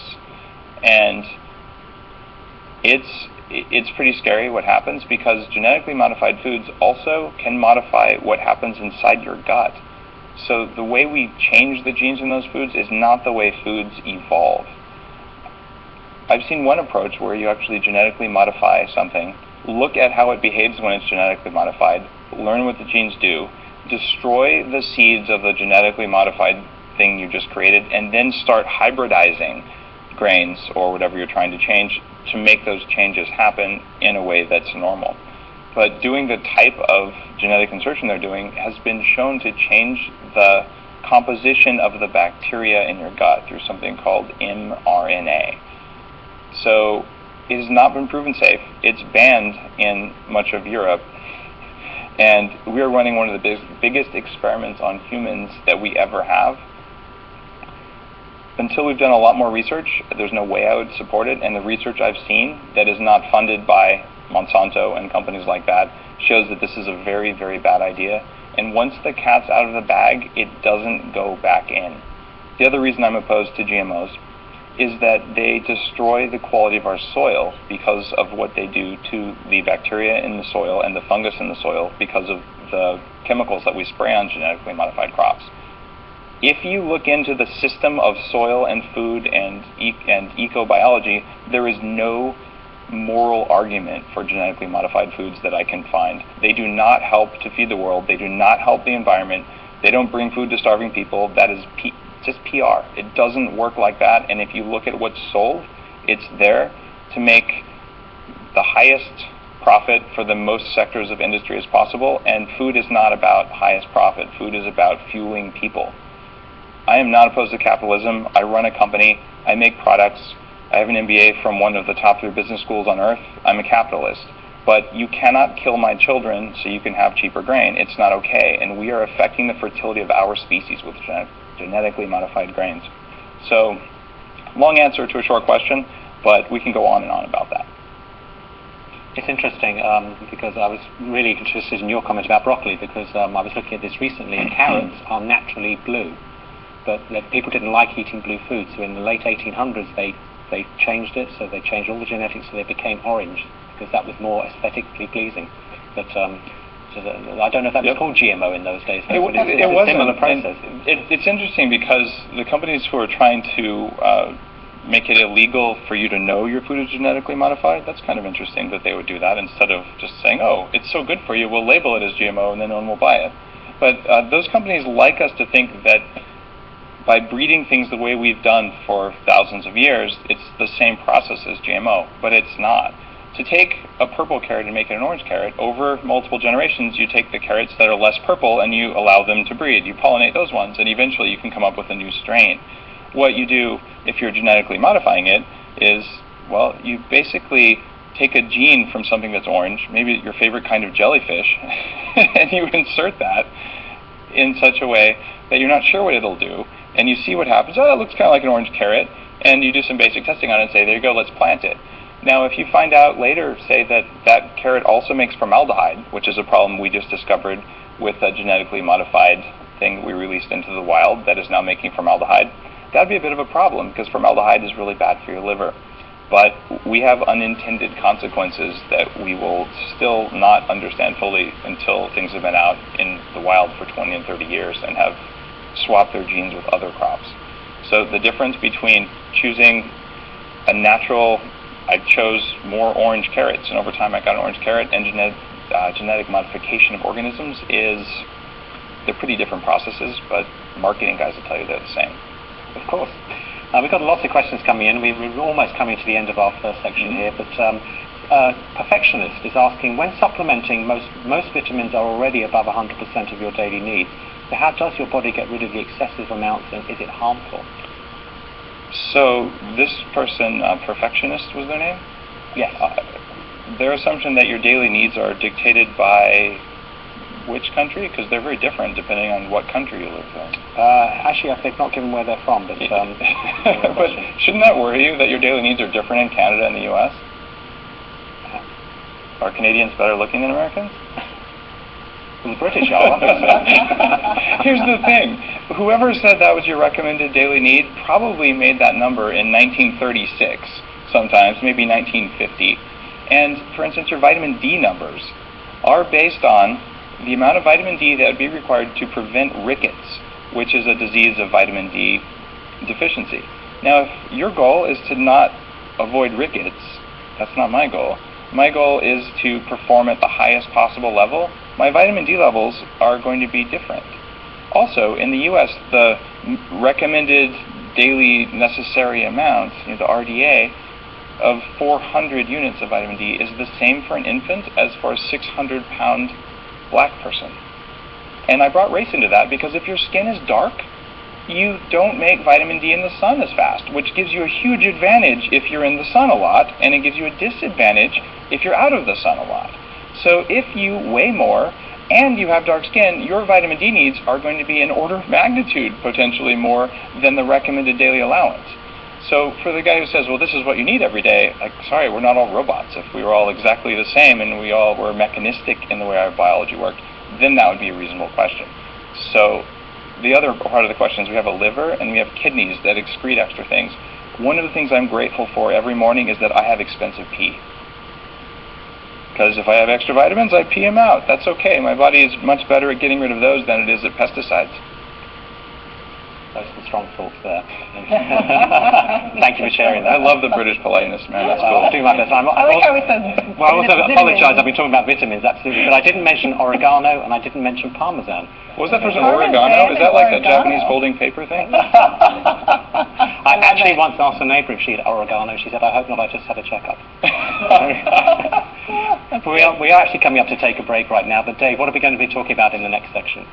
We're going to do more talking about stress. We're going to finish up on stress. And it's going to be pretty exciting. We've got some more demos coming up as well. Great, and we're also going to be having a Skype call with Jeff Hunt in the next section, which we're looking forward to.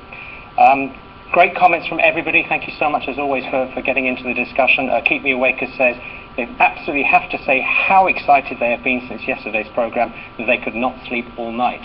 Maybe that's the excitement. Maybe you should try some of Dave's sleep techniques there as well. Thank you for all your comments. You can also contribute a big thank you to Dave on our Facebook page. We've created a card there. You can log in, give some comments on Facebook, say a big thank you to Dave, and we'll be reading out some of those later on today. That's right. Day 3, we have already covered so much in the past 2 days, and I love that today we're really getting into stress and more about the mind. And I love that we're ending the day later today, guys, talking about happiness, right? So that's going to be really cool. And what we're doing here, all of these 3 days, is that the goal? I mean, if happiness is the goal, all of this is looking at ourselves and what we can do. I never considered myself a biohacker, but yesterday I learned that I was doing that without even knowing it. And so I love that what you're teaching us is stuff that, if we so choose, because we have to do the work, but we can choose to do that. And so purchasing this course is, of course, a way to be able to do that, especially if you've missed sections.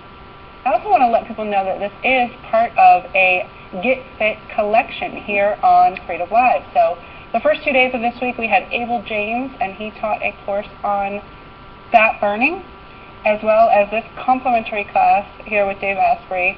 And in addition to that, we had 4 days with Diane Fu, who is the top female, truly top female in Olympic-style strength training, and she has been teaching 1-hour segments every morning this week. All 3 of those classes you can purchase for just $179. This course you can get for $99, but better yet, getting that full package. And when you scroll down the screen, There's a green button there to buy this course, or there are the different tiles there, the image of the Get Fit bundle, if that is something that you are interested in. And of course, this course includes all of the bonus materials that we have been talking about, with curriculum guides for all of the sections from Dave here. So once again, an incredible investment in yourself to get yourself fit, but also for that end goal of happiness. So thank you, everybody. We'll see you back in 15 minutes.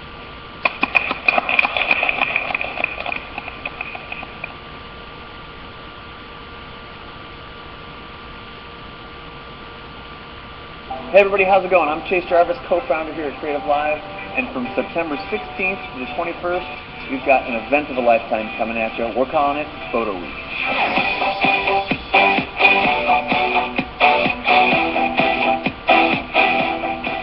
Creative Live Photo Week is a 6-day all-access pass inside the high-octane world of photography. Broadcast you live on Creative Live September 16th through 21st with 3 broadcast channels And over 30 world-class instructors. Whether you're a working photographer or a hobbyist, we have workshops for you. you will learn technical, creative, and marketing skills From industry leaders in every category. Non-stop photography for the love of photography. All on Creative Live. We're unleashing the creative potential of millions of people worldwide like you by connecting them live with the world's most inspiring experts. That's what Photo Week's all about. I'll see you there.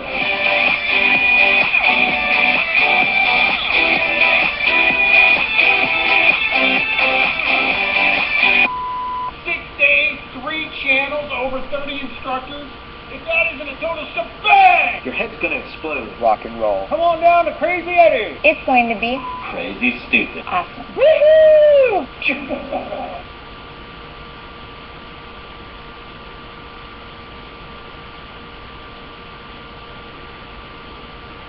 Hi, I'm Alfio Studo, wedding and commercial filmmaker. On September 4th to 6th, I'll be teaching a free course on Creative Live called Visual Storytelling, the Art of Wedding Filmmaking.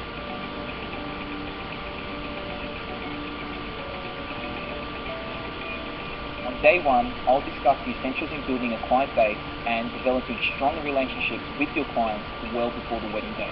I'll go over the essential gear required for wedding cinematography and go in depth with the importance of preparation and pre-planning. On day 2, I will discuss the specifics of composition, content and lighting as we recreate a wedding scene live in the Creative Live studio. I will show you how to deal with location and lighting limitations, as well as talk about client interaction. You'll also learn how to implement shooting techniques that have one purpose: tell a story. On day 3, I will finish the course with a post-production overview and show you how to continue to tell the story in the editing process and create a finished product that your clients will treasure. This course is free to watch anywhere in the world, live and online.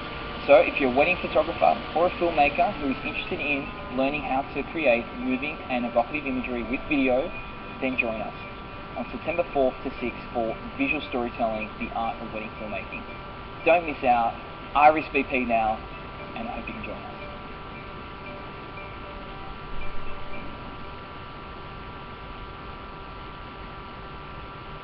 Hi, I'm Melanie Duncan, and on September 4th, 5th, and 6th, I'm going to be teaching a course called Unlocking the Power of Pinterest, live on Creative Live.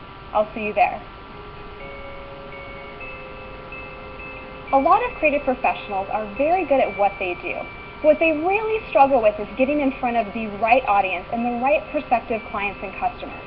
I'm going to teach you how to use Pinterest to build a massive audience and also to monetize that audience. On day 1, I'm going to teach you how to create captivating content on Pinterest and also show you what's working now. On day 2, I'm going to teach you how to increase your visibility online and show you step-by-step how to build a massive Pinterest following. I'm also going to walk you through how to set up a successful Pinterest contest. Finally, on day 3, I'm going to walk you through how to market your events, sales, and promotions on Pinterest and teach you how to use your page to build a personal brand. This course is great for anyone who's looking to build a bigger audience and get their products and services in front of more people online. We'll also be talking about how to use a Pinterest account for business strategically. Believe it or not, it's a lot different than how you use your personal account. This course is free to watch anywhere in the world live. So enroll now and we'll see you in September.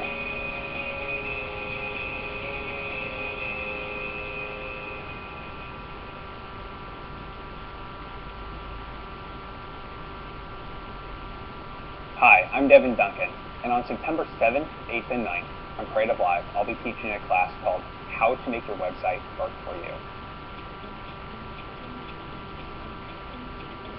Many people have websites that are little more than glorified business cards. This makes it difficult for you to have a real connection with your customers and make money doing what you love. This course is going to change all that. We're going to teach you how to actually be achieving goals, connecting with your customers, and seeing results from your website. On day one, we'll be covering which social media platforms are best for your business and audience. And don't be fooled, you don't need to be using all of them. We'll be covering which strategies to use so you can best achieve your goals. On day two, we'll cover how to build a profitable relationship with your customers and how to develop those relationships almost on autopilot. And finally, on day three, we'll be covering how to sell without being too salesy. I'll be sharing some tips with you that you have to do, but also things that you must avoid. This course is for people that are frustrated with their online presence. Maybe you're not getting the traffic that you want, or the sales you feel you deserve for the work you're putting in. This course will help you solve the frustrations and make your website work for you. This course is 100% free to watch online from anywhere in the world. So enroll now and start taking the steps to make your website work for you. I'll see you in September.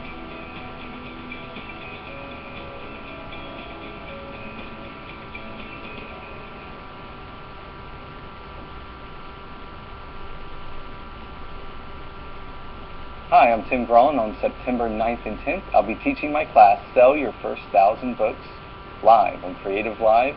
See you there.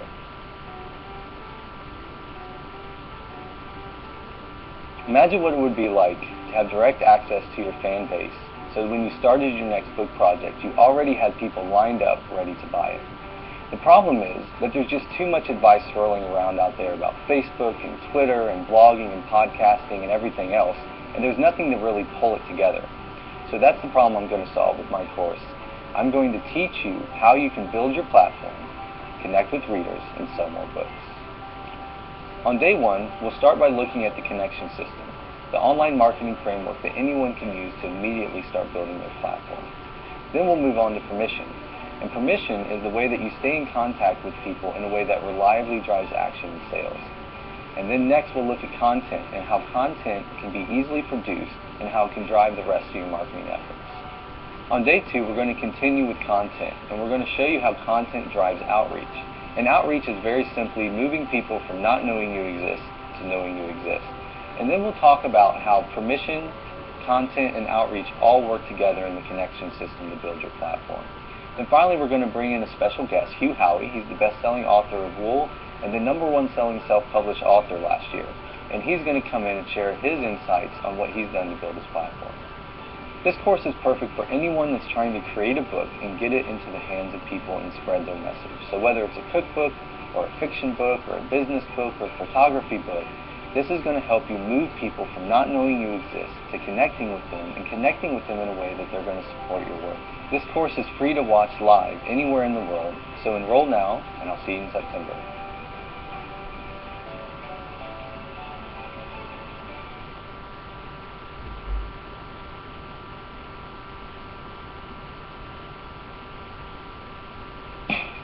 Hello world, my name is Steve Rennie. I am the Ren Man, and on September 12th I'm going to be teaching Music Business 101 Networking on Creative Live. If you're trying to get a start in the music business, folks, you've probably already figured out that it's all about who you know. Your network is everything. It might seem like an impossible task to get your foot in the door. Getting the right person to take a chance on you isn't easy, but it can be done. My network has helped me go from a kid with a dream at USC to managing one of the biggest rock bands in the world, Incubus. I'm going to help you identify who your targets are, who you should be trying to connect with, and why. We're going to talk about networking tools. What are the right tools to reach your targets? I'm going to talk about how you nurture a relationship without being annoying. I'm going to help you create a plan, put together everything you've learned into a personalized, actionable plan for building your own network in the music business. This course is free to watch anywhere in the world, online, live. So enroll now and learn the secret of networking, Red Man style. We'll see you September 12th.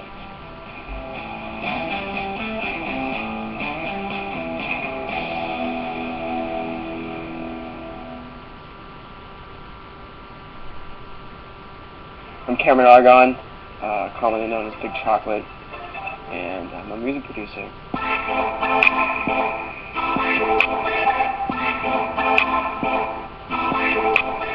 I started producing and making beats and songs and tracks when I was about 16, starting in like Pro Tools and then quickly getting over it and going to Logic, which was more easy for me to understand at 16.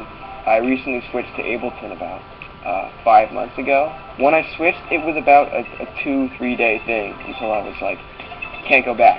I gotta use this. Workflow to me is the most important element in making music. If a track flows right, meaning you sit down and you just keep working continuously, you don't need to sit on it or anything, it can be done within a few hours. With Ableton, there's a lot less disconnect from music. The technology wall between you and your ideas is a lot shorter than a lot of the other programs out today. As a producer, Ableton really allows me to get my ideas done efficiently.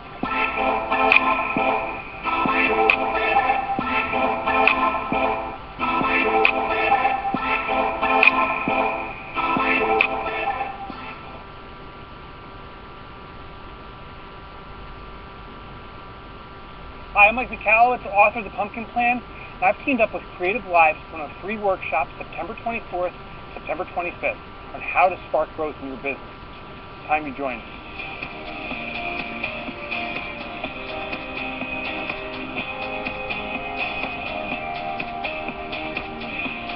I know why you started your business. I know what it felt like. You were excited, you were thrilled, you couldn't wait.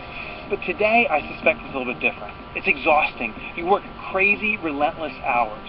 If you follow the methods of a colossal pumpkin farmer, you will experience colossal growth yourself. The key's right here in the field. Well, do you know most farmers are ordinary farmers? They try to grow as many pumpkins as possible. But a small faction are colossal farmers. They grow the colossal pumpkin, the one that dwarfs all these pumpkins. It can weigh up to a ton. But once you know their secret process for growing a colossal pumpkin, you'll also have the secret for growing a colossal business. On the first day, we're going to take 3 major steps to sparking growth in your business. Step 1 is you're going to identify the elements of your business that facilitate large growth. Step 2, you're going to pick the strongest clients that you have and learn to replicate them, because more great clients means fast growth. And the final thing you're going to do on the first day is the watering process. How do you get in front of the clients and the rest of your business frequently enough that it just grows on its own? On the second day, you're going to learn the secret to the vendor well, perhaps the most important thing you can do to grow your business. Then you're going to learn about pruning. How to get rid of the weak clients, the clients that are actually a distraction to your business. And the final thing, you're going to learn about the seasons of business. Just like the seasons in the farm here, are seasons in your business. If you know how to leverage them, you're going to grow. If you're in business but struggling to grow your business, this class is for you. If you have a retail store, if you're B2B, if you own a farm, be here.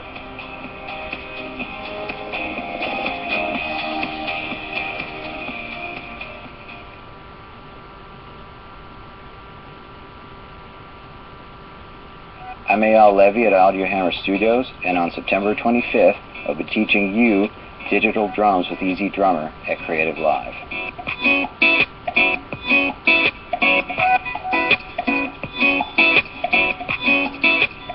I've been in the music business over 15 years.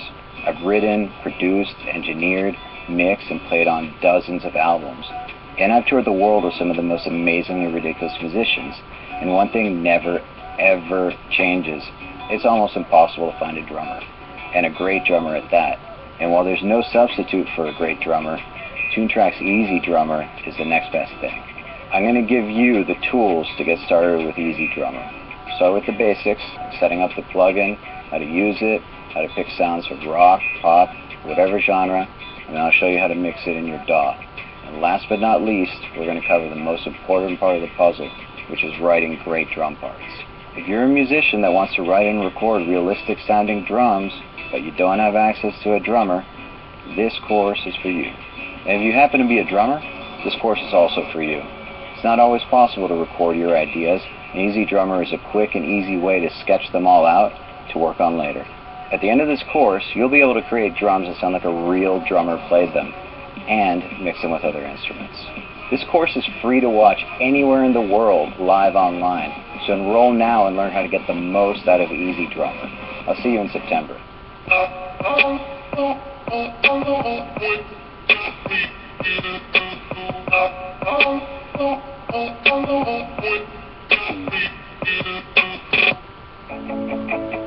Who do you want to see next on Creative Live?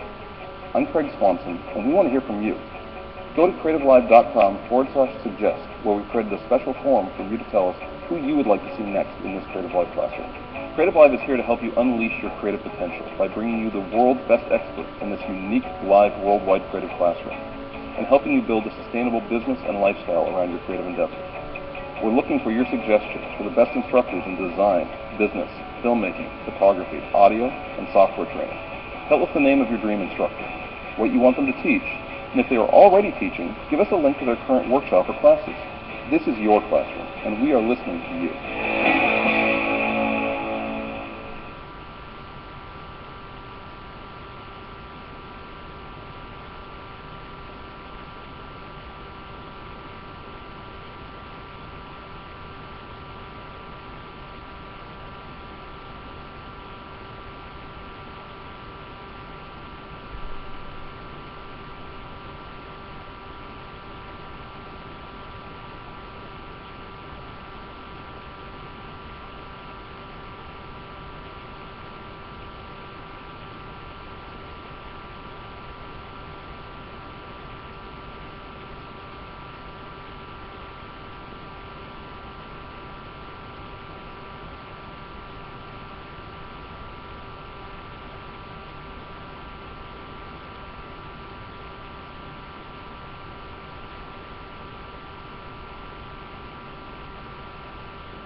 And welcome back to the Bulletproof Life with Dave Asprey. We're into our second session of our final day. Dave, take it away. We were just talking about stress, and over the break, I got an update. So, Tanya, sorry, it's been a bit of a long day. Tina, how do you feel after doing the neurofeedback? I feel pretty fantastic. I had an epically terrible night's sleep last night, and had my bulletproof coffee this morning, and even that wasn't going to get me over the hurdle. So it's just like a very clear sense. I can't really explain it. But it's different. Very different. Okay. That's not uncommon. The meditation effect from that, it feels sort of like you took a nap, right? Mm-hmm. And I find that over and over when I do this with other people, that you feel just upgraded in some way when you're done. So I'll ask you again after lunch, and we'll see if the effect changes throughout the day. And if you're listening to this, we've never met before now, none of this is scripted or planned. This is just real time, at its finest. We were talking about stress, and then we were talking about braised beef. And now we're going to talk about your autonomic nervous system, which is something that controls your stress, or at least that reflects your stress. And we have about 10 minutes before Jeff Hunt from RestWise comes on. And the reason we're talking about autonomic nervous system function first is that Jeff is going to talk with us about how he gets data from the body to determine how stressed you actually are. Your body is terrible at understanding the difference between something's about to eat me, or I'm going to starve to death, and another email message came in. So to your nervous system, an email that might be from your boss, telling you that you did a bad job is exactly the same level of threat as, I think I heard a tiger around here, I should be ready to fight. And this is one of the reasons that, okay, once a day you heard a crack in the woods and maybe you got ready to fight, but there's no tiger, so you went back to your hut and you did whatever. We're kind of evolved in that way. But when 500 times a day a message comes in and goes bong on your phone, each one of those also might be a tiger. So 500 times a day, your nervous system thinks a threat came to you. And you change your genes, we talked about that earlier in the class, in response to a stressful environment. So you can either choose to turn off the email notification, which is a great way to lower your stress. Just look at your email when you want to. You don't need to know every message that comes in. But better than that, you could train yourself to not go into that mode whenever a new message comes in, or whenever something else happens that clearly is not a threat, but that your body perceives as a threat. This is a really big change in how you think about yourself. Because you have your consciousness, you are slow. You're really smart, you understand all this complex stuff, but you're so slow. If it's faster than a third of a second, you missed it. And the part of you that's causing all the trouble is faster than a third of a second, so you don't really see that it's the one that's causing the problems when the emails come in. At the end of the day, you're tired and stressed. You don't know that it's because all day long you've been getting ready to fight invisible tigers. About 90% of your body processes happen from your tiger brain, the mammal brain.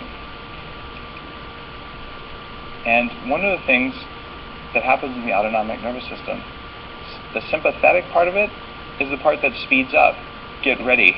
And there's two things you get ready for. One is to fight and the other is to run. The typical fight or flight response is the sympathetic response.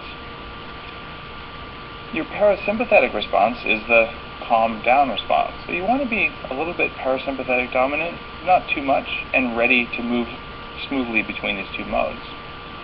But if you have both at the same time, that's really stressful. And that's what we get right now. You're sitting in a chair at your desk, and you're trying to be calm at the same time you're getting ready to fight tigers. It's like trying to drive a car. You accelerate, that's sympathetic. Put the brakes on, it's parasympathetic. Now, put the brakes to the floor and the pedal to the floor and see what happens. And, well, if you're in a Prius, nothing happens, but that's the same thing that happens when you put the accelerator down too. It just kind of sits there and barely moves. But, by the way, I used to have a Prius, worst car ever. So, there's another marketing team right now going, oh my goodness, did that really just happen? It did.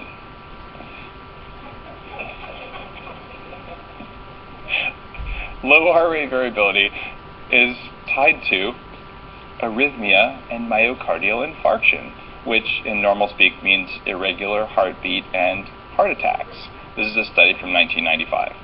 So heart rate variability is the measure of your sympathetic or your parasympathetic dominance. When your heart rate variability is low, then you're more likely to get a heart attack or an arrhythmia. In 1997, they showed that when your heart rate variability is low, that you are at increased risk of cancer, diabetes, and chronic fatigue. This is why when I talk about stress, and we look at heart rate variability as a very strong marker of how stressed you are, it's pretty important to get an understanding of this. This is why a lot of my biohacking is around looking at the heart. In fact, it's interesting that a lot of the signal in the body actually goes from the heart to the brain. Duke University in 2004 found that if you had a lower heart rate variability, you tended to have more negative emotions like fear and greed and anger and depression and things like that. That's not, oh sorry, I have that backwards. They found that when you have the negative emotions, you have a lower heart rate variability. That means that if you're looking at your heart rate variability in real time, and you see that it's going down, you can check your inner processes and see if negative emotions are happening. Now, it would seem intuitively obvious that, well, of course, if I had a negative emotion, I would know it. But that is a very, very poor assumption. Because your negative emotions happen at the speed of your brain that's ready to fight tigers, and they are reflected in your conscious, slow thinking brain. What that means is that your body can flip into a more negative emotion like fear. It can do that faster than you'll notice it happening. So all of a sudden, there's a feeling here that had no reason for happening, and it happened for the reason that whatever that automated meat protection system called your nervous system decided was appropriate. That's why you could have had a subconscious fear response to an email coming in. If you're watching your heart rate variability on a monitor, you can actually see your nervous system do this to you. And that is pretty darned incredible, because now you have a signal and you can start training your nervous system. Hey, there's no need to be afraid when an email comes in. One of my, let's talk about this. One of my clients is a really heavy-duty hedge fund trader.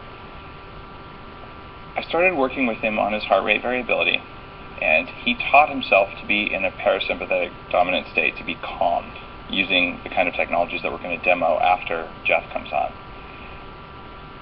Then he put his monitor on and he went to work. And the second the market bell that rings to turn on, to open the stock market, as soon as that rang, he went into full panic mode. By the way, this guy's a top trader, like trades hundreds of millions of dollars. He's not a panicky guy. He's rock solid and, top of his game.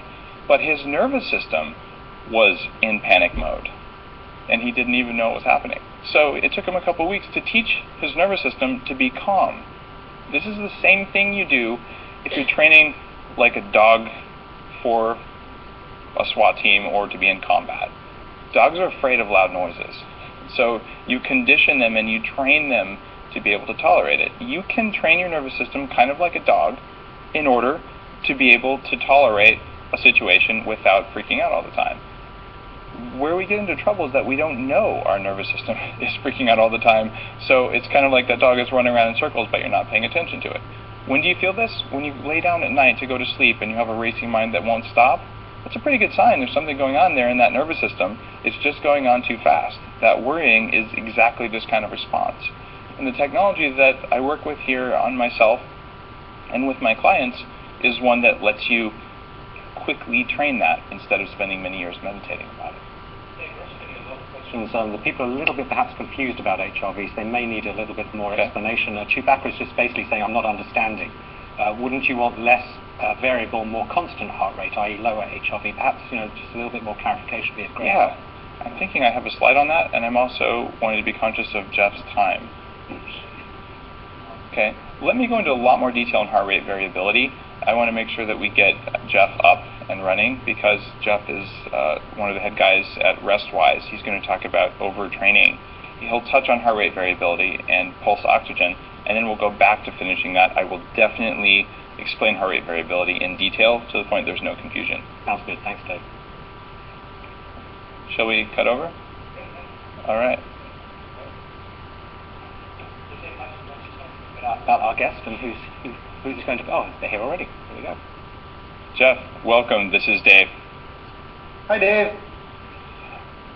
Jeff is the head guy at RestWise. And I had Jeff on my podcast a long time ago, about last year, and invited him here to be with us today to talk about overtraining. Because Jeff, maybe you're probably the master of measuring overtraining right now. Can you give us a little bit of your background as an athlete, as a cyclist, and what brought you into looking at overtraining, even though you're a competitive guy? Like how did you get there? Sure. It actually, the story of it goes back quite a while. I was a competitive cyclist at the highest level as an amateur in the late 80s, and part of what I did then was go through a program at the Olympic Training Center. And during that, I was working out 4 times a day with a 2-hour recovery day on Sunday. It was kind of the only thing that was built into the week for recovery. And by the end of a few weeks there, I ended up digging myself into a hole that it literally took me months to get out of. We'd just done too much. My body couldn't absorb it. Everything was thrown out of balance. And it took a really long time before I was competing or performing at the level that I was at before I started all that training. So fast forward 20 plus years, and one of my classmates from high school and I had been in touch since we were the only 2 endurance athletes and come out of our class. And we were just comparing notes along the way about our experiences, and he had also gone through something similar where he overtrained to the point where he was out of commission for months. And as a coach, he's a coach of a world champion cyclist. The thing that he struggled with most was trying to figure out how his athlete was holding up to the demands of the program that we put her under. And it's something that's pretty easy to predict when somebody's living kind of a lifestyle that is ideally catered towards performance, if you're getting massages every day and sleeping 9 hours a day and eating well and all those things. But when you're dealing with people who are dealing with real life stresses and trying to balance, exercise, whether it's competing as an elite athlete or exercise just to get the most out of the time that you spend training, and trying to balance that with all the stresses of having a family and raising kids and having a job and travel and all those other things, we realized that it would be really helpful if we could somehow quantify that for people. So that was kind of the background that got us to creating RestWise. What are the data points that you gather in RestWise? And I want to make sure to preface that question with, our audience has definitely some CrossFitters, we have some high-level athletes, but there's a lot of people who are watching from home interested in sort of, how do I be better at whatever amount of exercise I get now? How do I know if I have too much? So answer the question both for the high-performance athletes as well as the rest of us. So. Sure. So that's been a real revelation for us. We started this as endurance athletes who had competed at a very high level, but as we got more and more into it, what we discovered was that the same chemical and process that you go through when you start overtraining is essentially the same thing that happens to you when you're just overstressed in general. So your reaction to stress is the body produces adrenaline and cortisol, and eventually if you have some downtime, your body's able to adjust that and get that back into balance. And the same thing that happens when somebody's training too much is they end up with an imbalance, essentially of cortisol, but of cortisol relative to other hormones like testosterone. So what RestWise does is we're measuring 10 things which have all been studied very carefully individually, and we put them all into one system so that it would give a more global picture and a more accurate picture of what your overall recovery state was, which again is equally relevant whether you're stressing yourself solely through exercise or if you're stressing yourself by balancing exercise with a busy life schedule. So the things that we're tracking are heart rate, and just a quick correction, I heard some talk about heart rate variability before I came on, and that's actually not something that we currently incorporate into the product, although we're talking to a partner about making it one of the an additional variable that we do track. But so we track heart rate, meaning just your heart rate in the morning to see whether or not it's elevated, how much you slept, how well, your weight, and then a series of more subjective questions that are very kind of qualitative, but have also been shown to strongly correlate with the more quantitative signs of overtraining. So energy level, mood state, subjectively, how did your training go yesterday? Were you already kind of showing some signs that you couldn't keep up with the program, or were you didn't go as it should have? Appetite, urine shade is an indication of dehydration, and then any presence of an illness that might be compromising your ability to recover. And then the one thing I haven't touched on is one that you mentioned, which is oxygen saturation, which is an optional field that we track. And if you enter it, if it turns out that it's out of the normal range, which is unusual, then it starts to affect your score. But for most people, that doesn't actually play into the overall score unless they're acclimatizing to a higher altitude.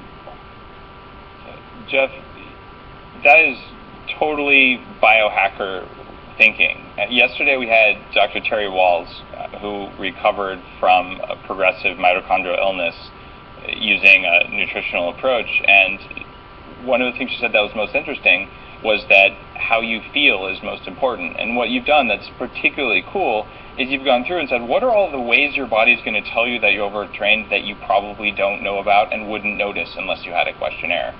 And that's kind of profound. Is there anyone else who does stuff like this, or are you sort of breaking a new field where, like, how am I doing today becomes more quantifiable? It's interesting because people have been looking at this, sports scientists have looked at this for years, and and there's some that have taken complex sets of questions and distilled it down to just that one question and to give a reasonable indication of how someone's doing.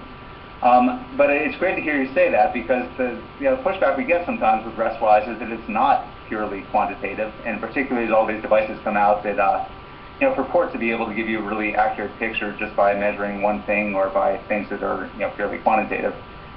the mind is a very complex organism, and it has a good feedback mechanism that we don't fully understand. But what we do know is that questions like your perception of your own energy level, or as you say, more generally, how you feel, are pretty good indications of what's going on at the at the hormonal and molecular level.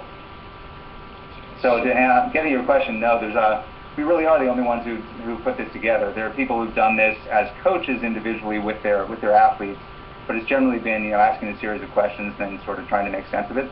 The real power of RestWise is it takes that information and looks at each of the questions individually, and based on the science and the research that's been done into each of those questions, figures out how to analyze the answer to that question, and more importantly, how to incorporate it into the overall weight of the algorithm.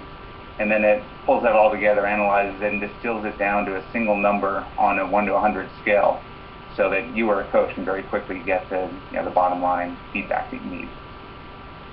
Do you have people who aren't endurance athletes actively using the platform, busy business people, soccer moms, or is this pretty much hardcore trainers right now?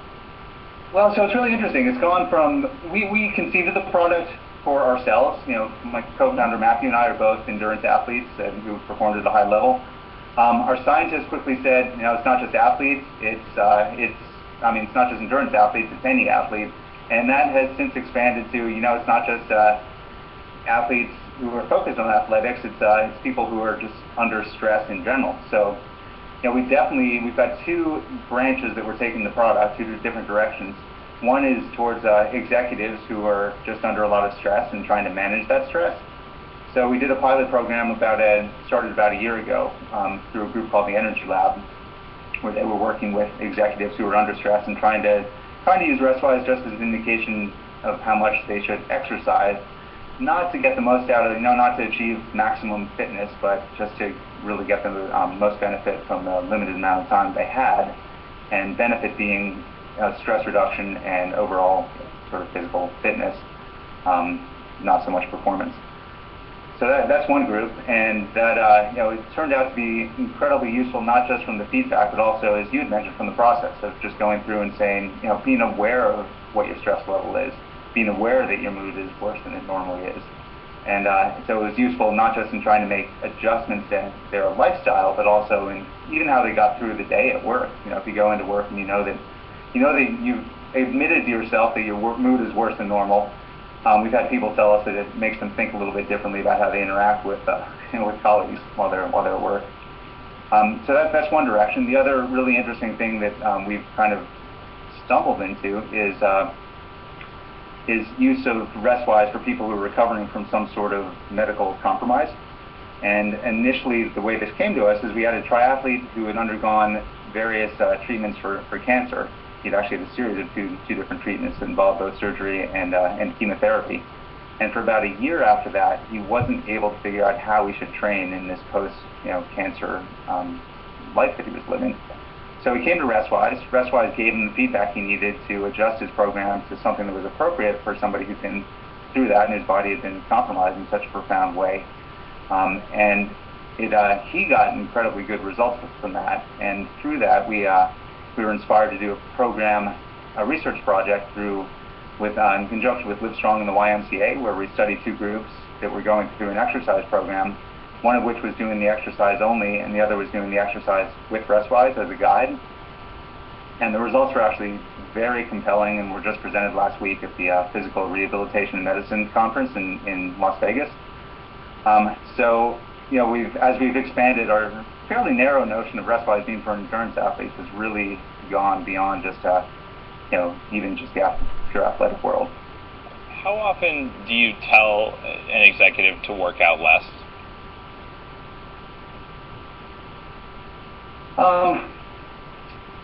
I would say that we less often tell them to work out less than tell them when to work out or when to work out hard. You'd be more likely using RestWise to conclude that, workout would be great, but there are going to be all sorts of benefits of going to the gym and maybe doing a light jog for 20 minutes or just lifting weights. And from a stress reduction perspective, that can almost always be beneficial if it's at the right intensity. So we're much more likely to guide somebody to doing less intense exercise than to just say, overall you're doing too much.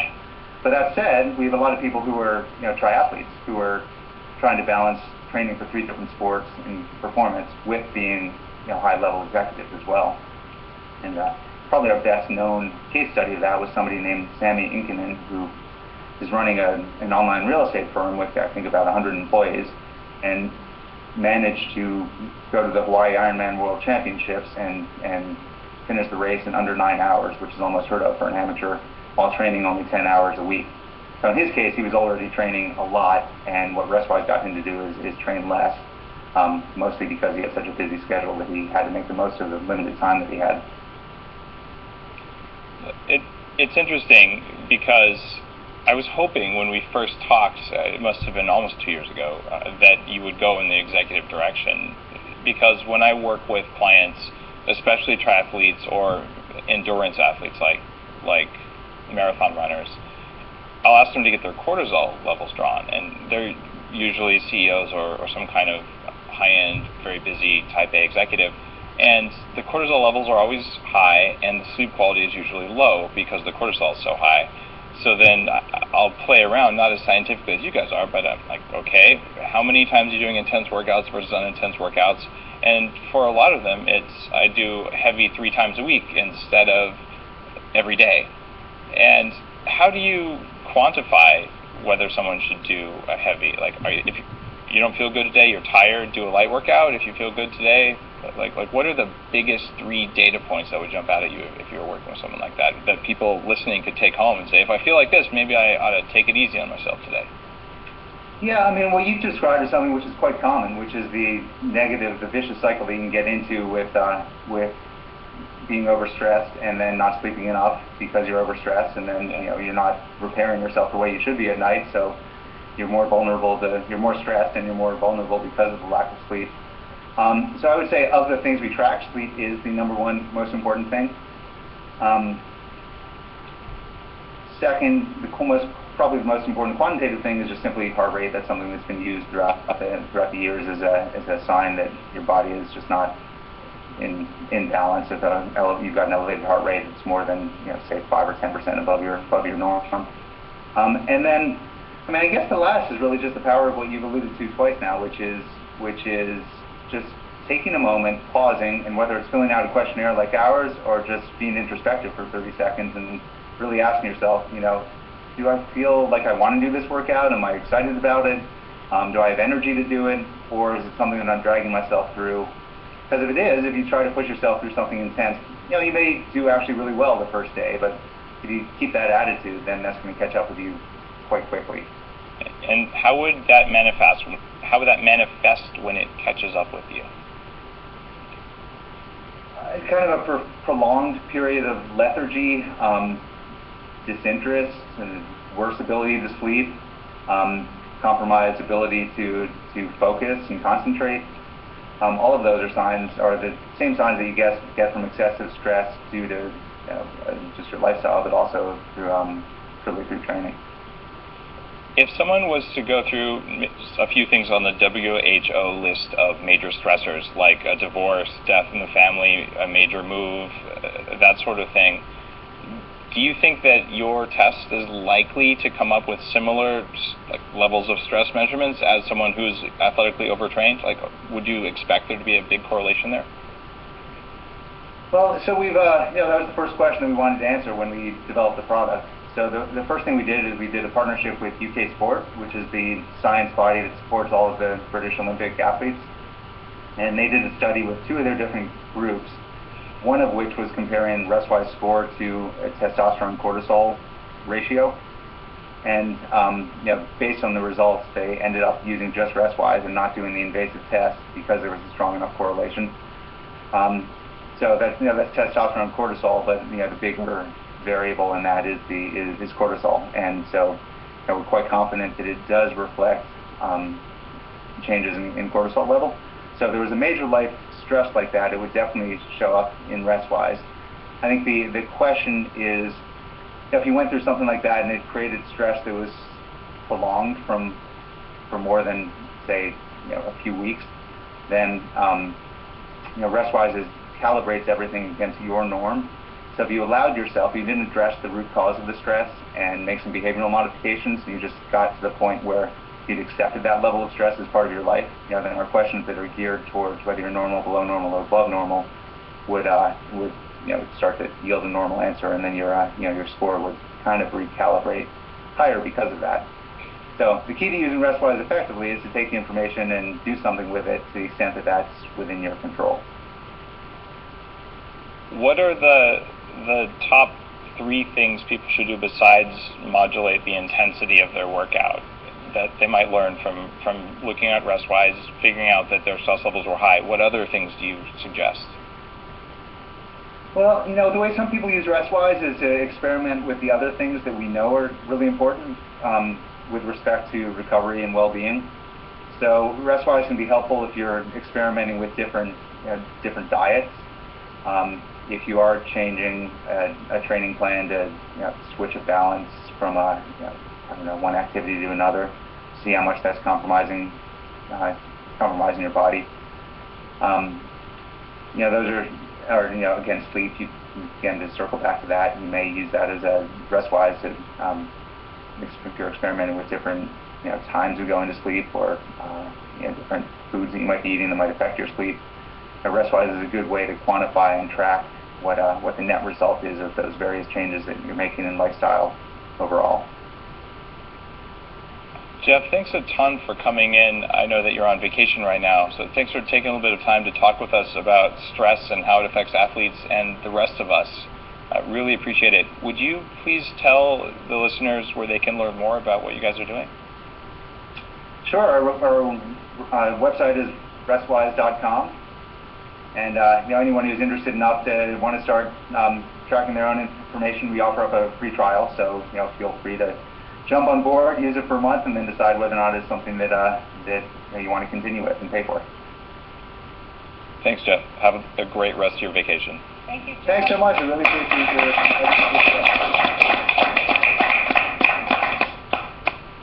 Should we jump to the audience at this point? Does anybody have any comments or questions for Dave from what Jeff has just been saying there? Damien?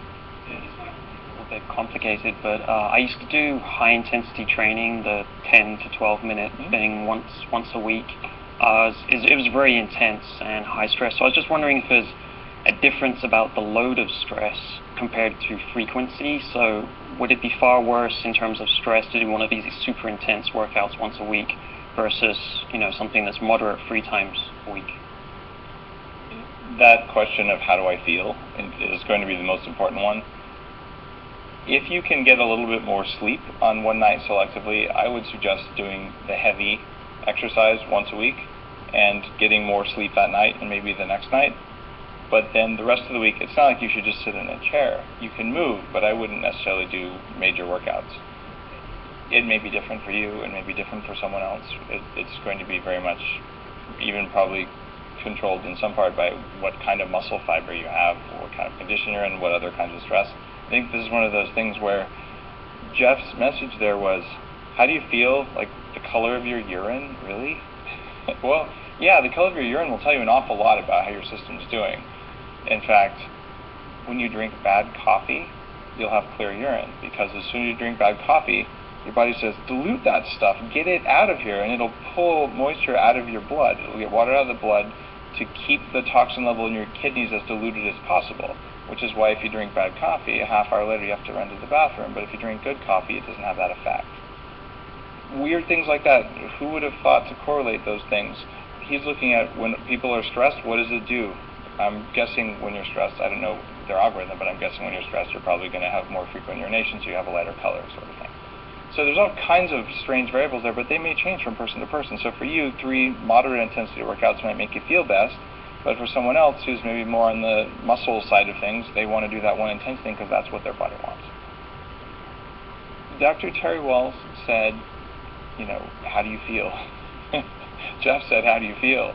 And the biggest problem that I had when I started doing this 15 years ago is I had conditioned myself to not believe how I felt.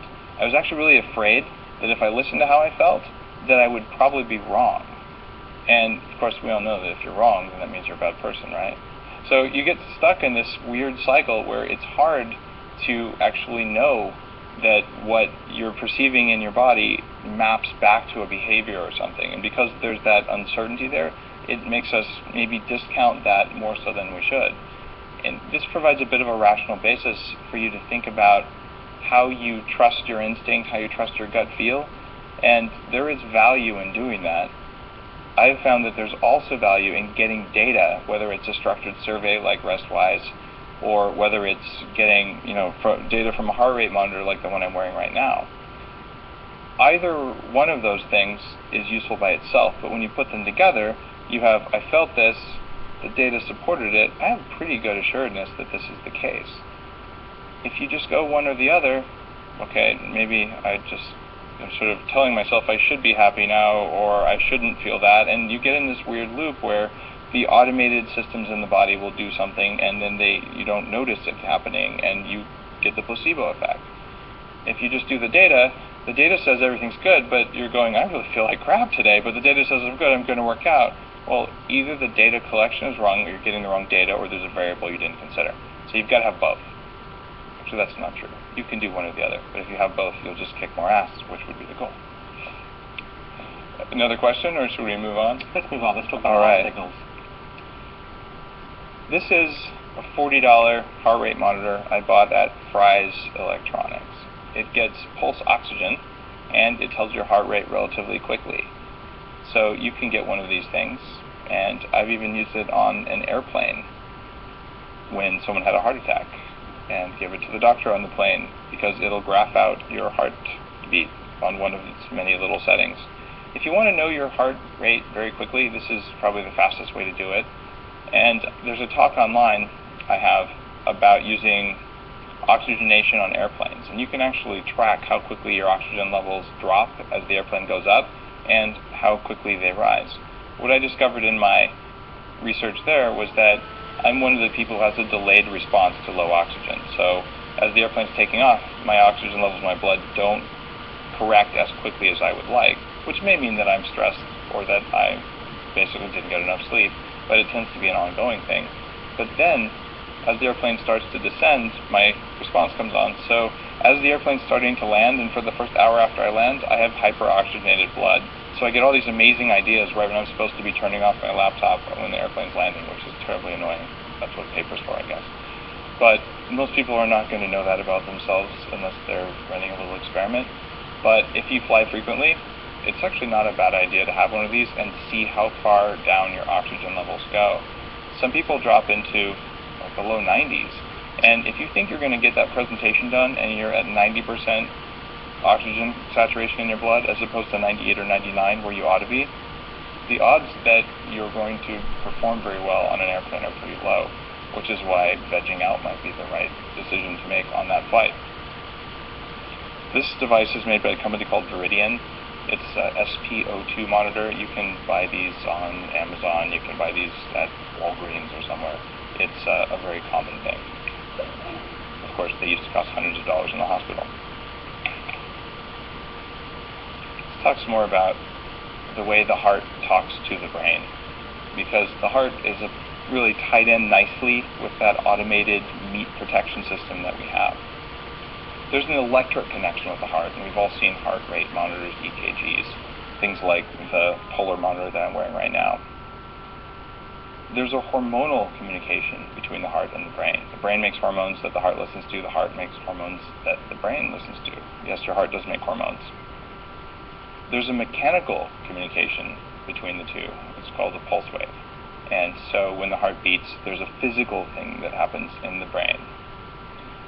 And there's a study from 2003 from my friend Roland McCready, who spoke at the biohacking conference I put on earlier this year, about there being an electromagnetic signal between the brain and the heart, which is relatively controversial and not widely known even in cardiologist circles.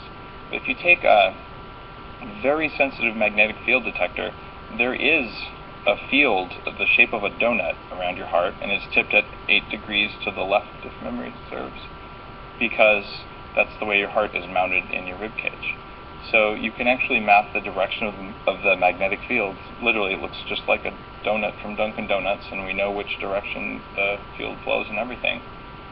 magnetic fields continue on indefinitely.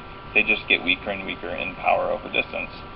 So we know the brain is definitely affected by magnetic signals because we can take a 10-ton magnet and put it on your brain and give you strange altered states. This has been done over the past 20 or so years in neuroscience research facilities, and there's an article written about some guy who had a spiritual experience, and they can turn on amazing art skills. If you don't know how to draw, you get a big enough magnet in the right place over your head, you can suddenly draw like savant level drawing. Pretty amazing stuff. So we know that you can affect this with that signal. We know there is a signal here, and the research that Atkinson and McCready did shows that there's 4 levels of communication between here and here. And that's why changing what the heart does can change what the brain does. And here's the kind of weird thing. We can count the nerves that run from the heart to the brain, and you can tell if a nerve is basically sending in one way or another, or basically whether it's a sending nerve or a receiving nerve, to put it in really, really simple terms. And what they found was that 80% of the nerves are sending information from here to here, not vice versa, which means that there is at least an argument to be made. I wouldn't say it's conclusive, but an argument that the heart is one of your sensing organs. But when an emotion gets into your brain, there's 2 ways it can go into the brain. The thalamus part of your brain is like a router. A router's job is like that thing you have in your living room that gets a signal from the cable company in order for you to have internet access. So all the internet comes into that box, and then it gets sent to your iPad, or it gets sent to your computer, or wherever else it goes in your house. So that box makes a decision about where to send things. The cortex part of your brain is the logic. So when the signal from the internet comes into your house, goes to that box then has to, when it sees the signal, say, should I send it to the iPad or should I send it to the computer? So receiver, then there's a decision. And in our brain, we have this other thing that isn't present in your cable system at home, and it's called the amygdala. This is one of the more interesting parts of the brain. This is the heart of the meat protection system, the autonomic nervous system. The amygdala's job is to look around all the time to find a threat. And it matches threat really, really, really fast. So what this means is that if a guy in orange glasses beat you up in 2nd grade, your amygdala took a snapshot of that. And the first time you walked in this room and you saw me, your amygdala would have said, threat, emergency, kill or run. And your rational brain, it would have said that in under 1/3 of a second. And then after 1/3 of a second, your rational brain would have said, oh, that must be Dave. How cool, I get to see Dave. But if we had a biosensor or an array of them on your body, literally we would have seen changes in the dilation of your eyes, the amount of CO2 and oxygen in your blood, your body temperature, the spacing between each of your heartbeats, the electrical conductivity of your skin. All of that would have changed before you noticed. And that change would have cost you, because all of that priming to fight or kill didn't go towards having a better day. It didn't go towards having a hot day tonight. It didn't go towards anything. It just got wasted. If you can do that less, you unleash a huge amount of extra potential for you to do something useful, even if it's just play cards. It doesn't really matter what you do with it. It's free, and you're wasting it right now. And it's the amygdala's fault. Why would you have an amygdala? Because it keeps your meat alive. You can see the amygdala in action. You ever accidentally lean against a hot stove?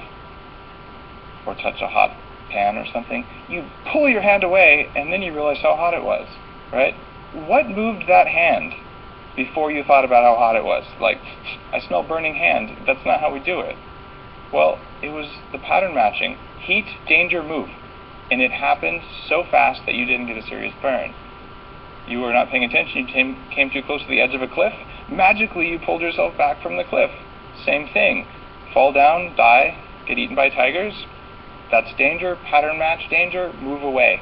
All automated, don't even have to think about it. Very convenient. And it works for dogs, it works for deer, it works for fish. Anything with a vertebra, basically. So that's kind of cool, actually. I'm not sure if fish has an amygdala.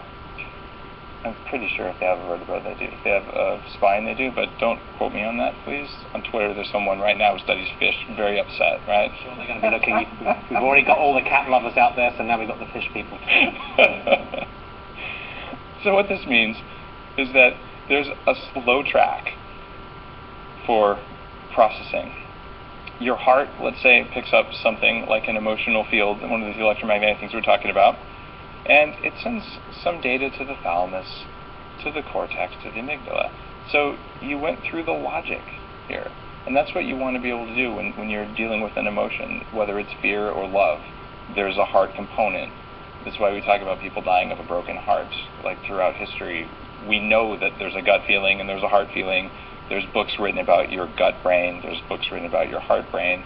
There are neurotransmitters made in both of those things, and those are part of the operating system and the complex system that is our body. So if you assume that those have anything to do with the brain that we talk about all the time, our conscious brain in our head, the model that I use is that you have different layers of consciousness in the brain, but that they are heavily influenced by and they receive signals from the gut and the heart. In this case, the signal from the heart goes to this part of the brain that says, what do I do with the signal? And it says, oh, let's think about what to do with the signal, and then let's do something with it. Let's think about it. But we have this fast track as well. And the fast track is kind of interesting because here, if it might be an emergency situation, it goes from the heart to the router directly to the emotional pattern matching without any logic. And this is why when someone says something that pushes your buttons, you tell them to go screw themselves. You know very well that the right response was to pat them on the shoulder, even if they're a total jerk, and say, is everything all right at home, in the most condescending tone you know, because that's going to make them even more mad, right? Well, what's going on here? What's going on here is this problem. They push your buttons, and when they push your buttons, you bypass the logic, and your router sends it directly to the emotional pattern matching, which says basically kill or run away, which are two very common emotions. I'm afraid or I'm angry. What if changing the way your heart beat could influence whether signals from the people around you, signals from the environment, went through the slow track or the fast track? Because your job as a human being is to use this logic thing that we have in order to modulate your behavior. Yet, if you allow things from the environment to go through the fast track, things that shouldn't go through it, you will behave in a way that you're not proud of, and a way that doesn't help your performance and doesn't help the people around you. This is a graph of what the heart math software does. And now we'll get into the questions that were coming in about heart rate variability. A stressed animal, one who just saw a tiger, or one that's about to die of a heart attack, including a person, has a very even heartbeat. An even heartbeat, evenly spaced heartbeat, I should say, which means it would sound like this: da-dum, da-dum, da-dum, da-dum. The space between each heartbeat is the same. An animal that is less stressed, that is parasympathetic dominant, in the zone, is going to sound more like this: da-dum, da-dum, da-dum, da-dum, da-dum.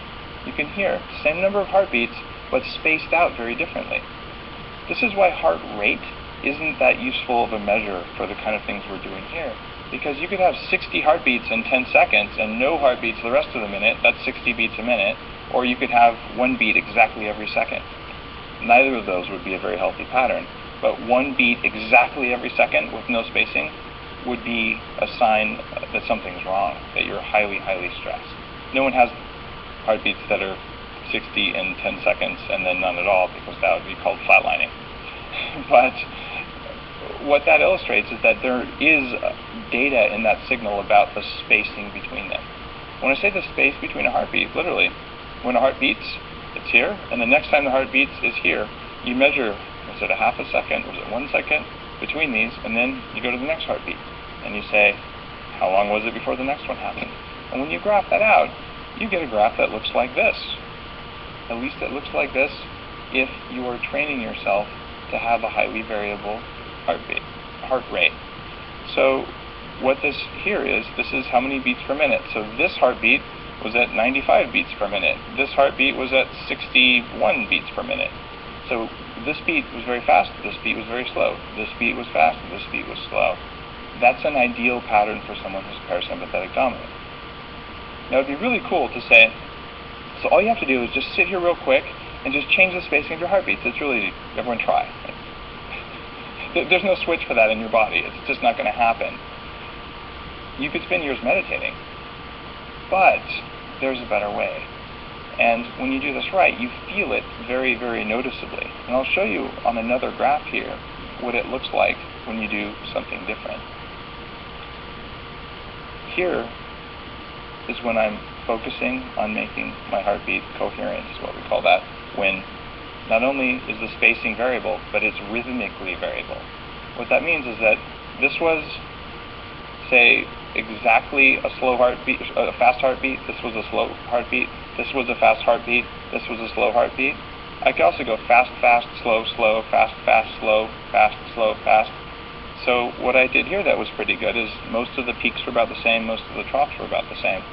And then someone distracted me or something happened when I was recording this, I don't remember what, and I stopped paying attention to it. And you can see a huge difference between paying attention versus not paying attention. This is what a heartbeat looks like without a lot of variability here. I think I was actually stressed because usually my heartbeat doesn't quite look like that, or usually my heart rate variability doesn't look like that. This is not my heartbeat. So we talked about doing a demo of the iPad, but I realized we're not wired up for the iPad. Is there you ready to wire it up? Oh, okay, so we're good to go though. Okay, cool. So we're getting ready to do that. You can also do something like this. In this case, when I added the electrical current going back and forth across my brain to put my brain into an alpha state, there was a noticeable change in my heart rate variability. In this case, it actually went down a little bit. It was still highly variable, but the waves weren't as big. This is an interesting thing that says what you do to your brain changes your heart, what you do to your heart changes your brain. And before we go into learnings, I want to show you this application.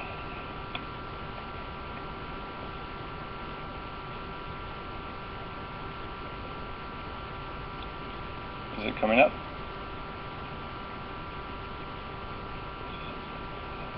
Sure. Is it not going? We do have some questions coming in. Let's take some questions. The rainy day.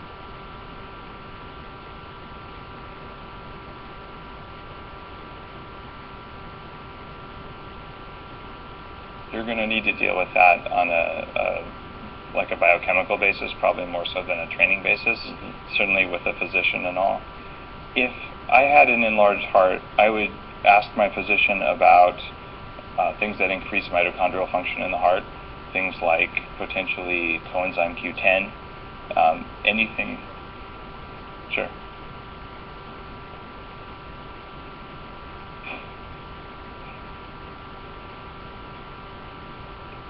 I want to go sideways. There we go. So things like that, but you want to address it from an inflammation perspective, but if the muscle itself is enlarged, then there may be all sorts of other things going on, and I'm totally not a cardiologist. I don't even play one on TV. So that's a definite medical condition, but I know for almost every medical condition that I've seen, increasing mitochondrial function is a really good idea, and when I take supplements for myself, I reversed what probably would have been a pretty poor health outcome for me in my mid-20s. You saw my increased risk of stroke and heart attack and how obese I was and those sorts of things. So mitochondrial function is pretty darn important. This is the bulletproof HRV Sense application. We have two apps. The Food Sense application is free, and that's the one that looks at your food sensitivities. That's also built into this app, which costs, it was on sale for $2 or $3. It may be as high as $5. I'm not sure where the team has it today, but it costs $5 or less for HRV Sense, as in not CENTS, but SENSE. I'm wearing a $60 Polar heart rate monitor that uses Bluetooth. It's a little strap that goes on, makes you look like Iron Man. And it gets your heartbeat, your heart rate here, and it's quantifying my heart rate variability right now. And I will now look at Here, this is what you'd find on a hospital-grade monitor. This isn't quite a hospital-grade signal, but Polar's getting pretty darn close with their technology. Low frequency and high frequency variability are things that a cardiologist would track. They aren't that useful for you. What is particularly useful, though, is something that you're going to see right now. One, you can use it to help you relax. You breathe in and breathe out as it tells you to. When you're seeing it on the iPad, it moves pretty smoothly. When you see it on the screen, it's a bit jerky. But the most important thing here is that you get a track of your stress throughout the day. I'm relatively stressed today. One of my team, the guy who was helping to prepare the content, is recovering from a really bad GI virus in the hospital, has been for the last week. So for the past 5 days, I've been doing a lot of the content that I thought was going to be ready, and I've been going on an average of about 3 hours of sleep every night for the past 3 nights, and teaching this for you all day, which is why when you see my stress line, this orange line up here, it's pretty high, and I would expect it to be high because it's normal and healthy when you're standing on stage in front of thousands of people doing your best to project what's happening. That's actually a healthy kind of stress. I love what I'm doing right now, but it is a stressor on my body, especially without enough sleep. This showed that that's happening. Now, my heart rate variability is reasonably good here. If I sat down in a room and did some breathing exercises, I could consciously raise it by several points, and if I did it for longer, I could raise it even more. But if I saw a really big dip right at the time when, my cousin came in or something, then okay, why did I dip there? Or I had a meeting with my boss. What happened? Why did my heart rate variability go down? And what you find when you have this app running is that even when you're having a conversation with, say, a family member, like sometimes things will happen and your heart rate number will start to drop. And when that happens, it's because that emotional pattern matching thing just bypassed your logic and started getting ready to fight, even though it was your mom on the phone.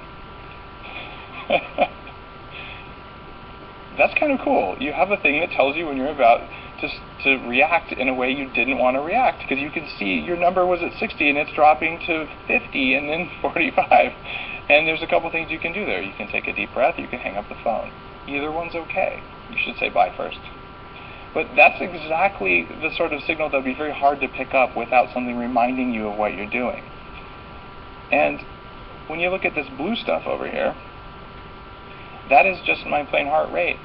So yeah, my heart rate went up and down. It's relatively elevated because I've had an extra cup of bulletproof coffee and because I'm on stage under bright lights doing what I do. So it's normal for it to be where it is right there. If I was resting, it'd be around 59 or 60. The thing is, if you wear this all day, not every day, that would be just ridiculous, but just for a week or two, you'll know what are the things you do that decrease your heart rate variability. When that number goes down, it means that your nervous system is stressed, whether or not you notice. If you go out and you have 3 glasses of that red wine, and your heart rate variability drops then, and it's lower for the next day, all day, which it often is, that tells you something about maybe you want to switch to vodka. Not that I don't like red wine, I really do, but I can tell you, you'll feel and perform better on vodka than you will on red wine. It's just biochemical. I'm so sorry, red wine people. I like red wine too. It's not that I don't like it, it's just that my heart rate variability doesn't lie. Of course, you can save this. It goes up to the cloud, and you can look at your history of your sessions. You can look at minimums and maximums. You can look at even power frequencies if you want to get into the really geeky stuff. And you can tag each of these sessions. I was in a meeting, I was sleeping, and you can get your heart rate variability all night long and see how well you recover at night. It's not bad for like $5. So I'm not trying to sell you on a $5 app. What I'm trying to sell you on is the idea that you can get data relatively painlessly and relatively easily. You can have the app running in the background on your iPhone, your iPad all day long, and you can understand what your body is doing when you're not paying attention to what it's doing. And even when you are paying attention, you can know what it's doing that you don't know how to watch otherwise. This is years and years of personal growth work in an older society. You'd be that strange guy with feathers in your hair sitting on the outskirts of the village in a cave somewhere trying to figure this stuff out.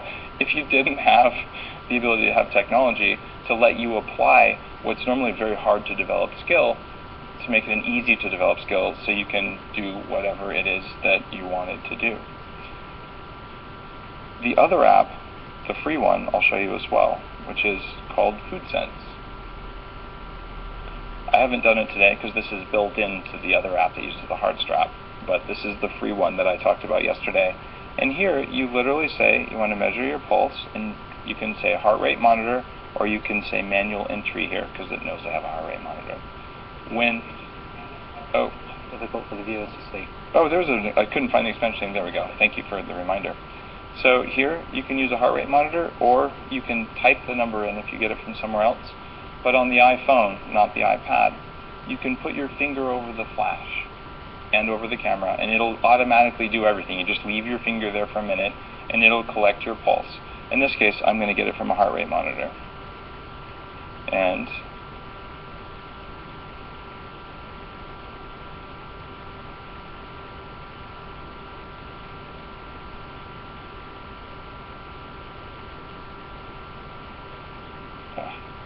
because I've used 2 different heart rate monitors with this, it may ask me to do this again, which isn't very much fun. We're not going to mess around with that if that's the case. We'll just do a manual entry. As a matter of fact, I've never installed both apps on the same. Yeah.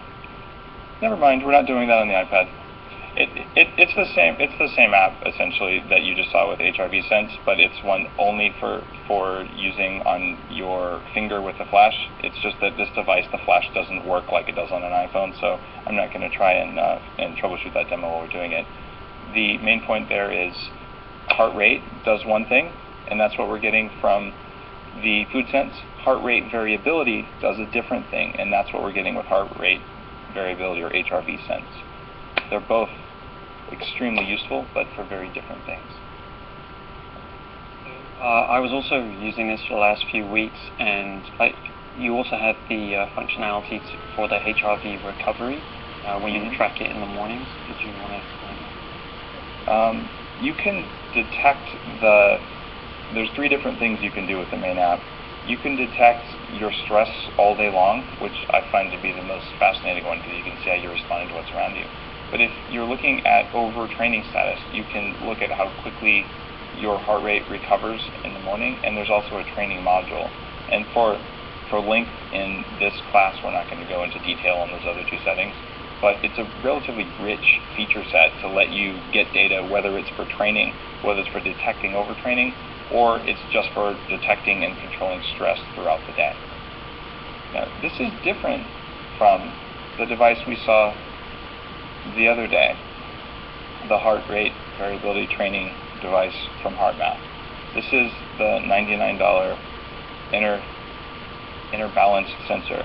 I'm not going to demo it again because you already saw it yesterday. It's the one that had the circle in it.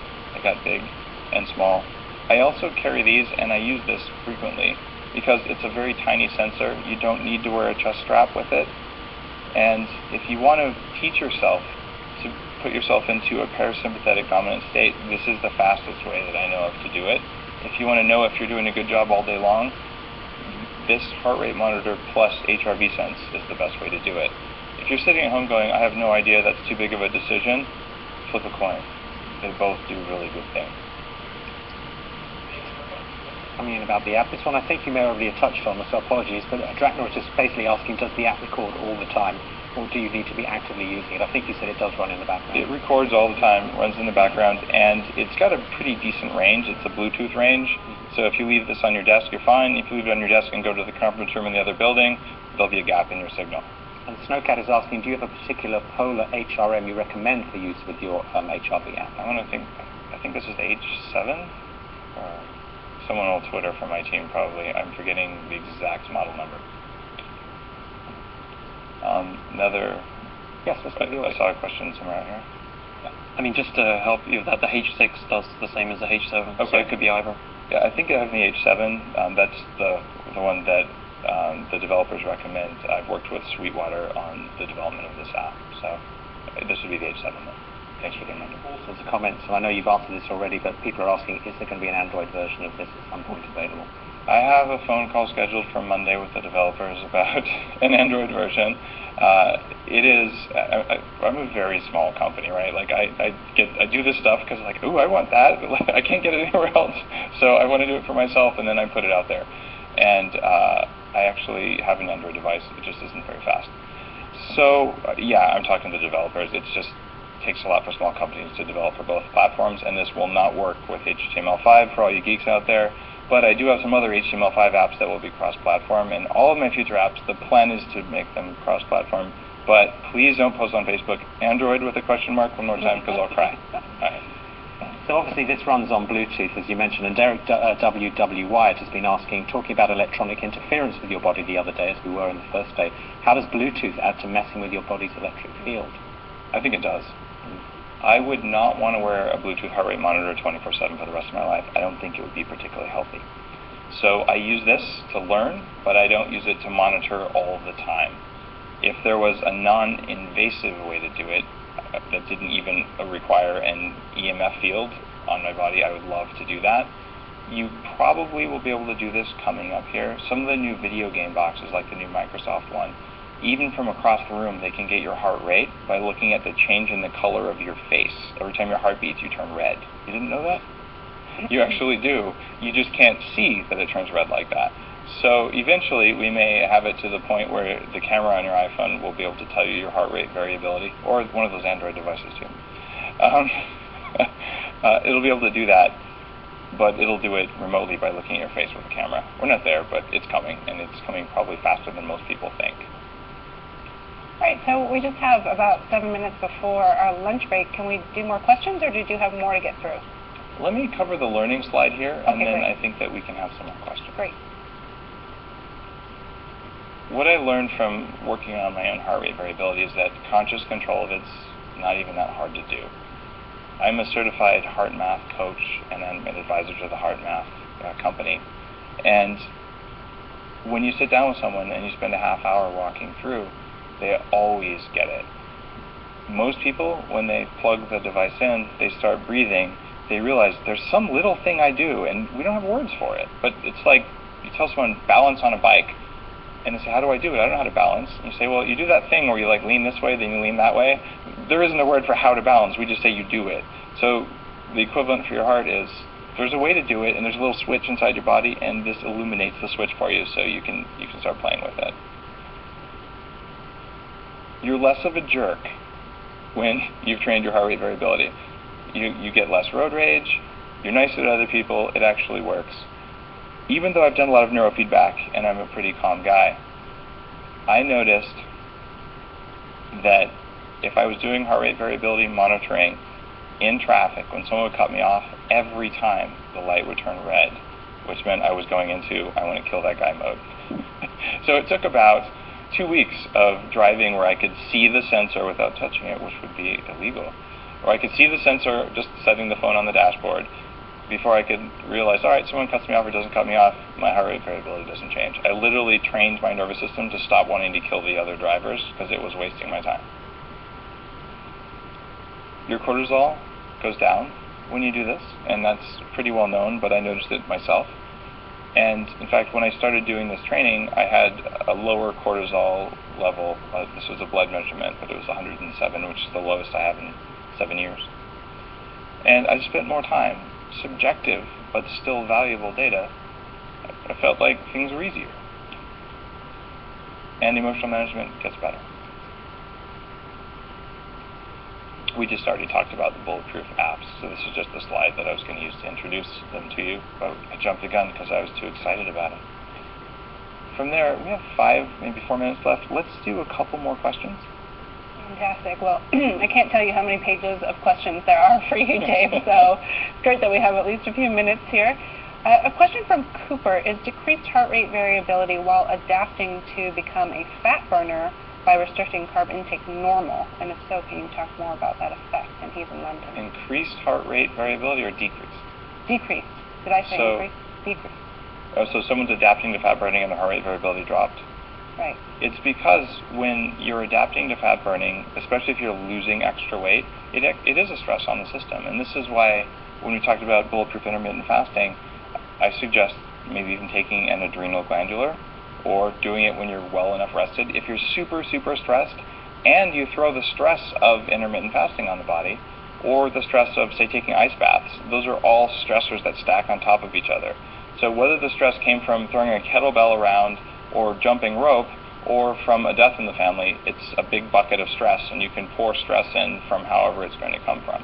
Which is why if you have a huge emotionally stressful event, or something else like that, you probably don't want to go out and do a super heavy workout. You want to do a light workout, which is going to let you burn off excess adrenaline, but you don't want to do a really heavy one. Do we have any questions from our audience here? Yes. Do you find a heavy workout as a stress reliever? You know, I also find that opiates are a good stress reliever. Well said. The reason I say that is not that I use opiates, but that this runner's high, there are people who get literally addicted to exercise because they like the opiate effect. When your body exercises really intensely, it makes you feel good. So you can rely on that opiate effect to deal with stress. What they teach people who are like in combat situations, like SWAT team members, you want to read an amazing book on this. It's called On Combat, and they talk about the physiological response of the body to really extreme stress. And when you look at that, this isn't SWAT people, but when you look at what they do, if you are doing SWAT team work, after that, you're not going to be able to sleep until you do a workout, because you have to release those stress hormones. They keep you awake. You're too pumped up. So you go for a 45-minute run, or you lift a few weights, and then that drains the stress hormones, and then you can sleep. But if you didn't have something that stressful to pump up your stress hormones, you're just using the opiate effect to feel really good. I worked out an hour and a half a day, 6 days a week when I weighed 300 pounds because of that effect. I felt really good doing it, but it wasn't necessarily biologically the thing that was going to make me live the longest or perform the best. So just to put a closer on that, if you're feeling a bunch of stress like that, and exercise is a way of coping with the stress, you've got to find out where the stress is coming from and deal with that. So then the exercise becomes something you do because you want to do it, not because you have to do it. Okay, sorry, go ahead. You talked about the amygdala a little bit, where like it keeps you alive, basically. So like if we were boxing, if you were punching my face, I would close my eyes or whatever, react somehow. And then most boxers can train themselves to keep their eyes open. But how do you keep them still being afraid of wanting to get hit? You know, because, I mean, yeah, you can train them to keep their eyes open, but you don't want to train them to stick their chin out. So how do you differentiate? Wow, that's a tough one. So we have survival responses, and one of the best ones, you ever watch a kid learning how to swim? Our survival response is, get the heck out of that water. You're going to drown. Like, there's no air in that water. Do you know that? Like, run. Okay? That's what happens in every nervous system of every kid, unless they were, like, you know, raised swimming every day, which means they never develop that response. But that same thing is going on there. So what you're talking about there, it's kind of like the nuanced question from the dog whisperer. Like, how do you train the dog to put the popcorn on its nose and wait versus just sit in the corner? Like, they're just different levels of skill training. And I don't think I have a short answer to that. In fact, even the long answer to that would probably be a guess as to what are the techniques you go through to train the nervous system that way. Because yeah, you don't want to stick your chin out, but you also don't want to flinch, right? How do you train the flinch? And training the flinch is the number one thing that we're talking about in all of this, because you're flinching thousands of times a day and you don't even know it. So detecting the flinch is the first step to training it. All right, Dave. Well, it's pretty great on time here. It is time to take our 45-minute lunch break. Thank you again for another amazing half day. What are we going to do when we come back from this break? We are going to talk about happiness, which is going to be kind of cool. We're going to talk a little bit about happiness as it relates to 40 years of Zen. We're going to talk about sweeteners and sugar and how you can get a sweet flavor in what you eat. And we'll mention houseplants, and then we're going to talk about sex. It's bulletproof for sex, but I can assure everybody we're not going to be doing a live demo. But before we actually take our break, let's just get some final thoughts from our students here in the audience and some questions about this morning's session. Any thoughts? Okay. Mark? I'm continuing to, my thinking is kind of evolving, where I thought I was going to just be learning a lot of stuff and then trying to apply it, but now I'm starting to view myself as kind of a walking feedback loop. So I need to, the journaling aspect I really never thought about. And it sounds like a couple of the guests, as well as Dave, really promote the journaling and tracking the inputs and what's the impact that's having on my body. I was trying to think of what I was eating yesterday and what I did, and how that manifesting itself today. Awesome. Go ahead. Yeah. Yeah, I guess I've been using the HRV and trying to figure out what was stressing me throughout the day. So one of the things I found out that, I mean, this could be related to my CFS, but I'm like in the red all the time. But one thing I did find that relaxes me is lying down, and I can get it into the green and the blue if I lie down, and I could even be working or something, and it will go into the green or blue. So that might work for a lot of people. You probably have low blood volume. Let's talk at lunch. Okay. So, yes, please.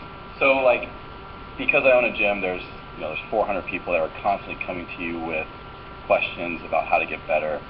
I use a lot of your stuff, but also with my friends, and everybody asks, like, oh, why do you put butter in your coffee, or why do you do this, or why do you do that? But then they challenge you on it a little bit, as well as they'll complain a little bit, and you know ways to help them or things that they can try, but they're not open to it. And what do you do to help convince people? Because, I mean, if I was your friend and you're constantly trying to upgrade me, I might be like, hey, man, I'm good right now until I ask for help. So what do you do? The last thing you want to be is that guy at dinner who like tells everyone how to eat. Everyone who loses 50 or 100 pounds goes through a phase of evangelism where you have to tell everyone because it rocked your world so much. And then you go through a phase of disillusionment because everyone around you is so stupid they're not doing what you said. You sound like you might have reached that phase.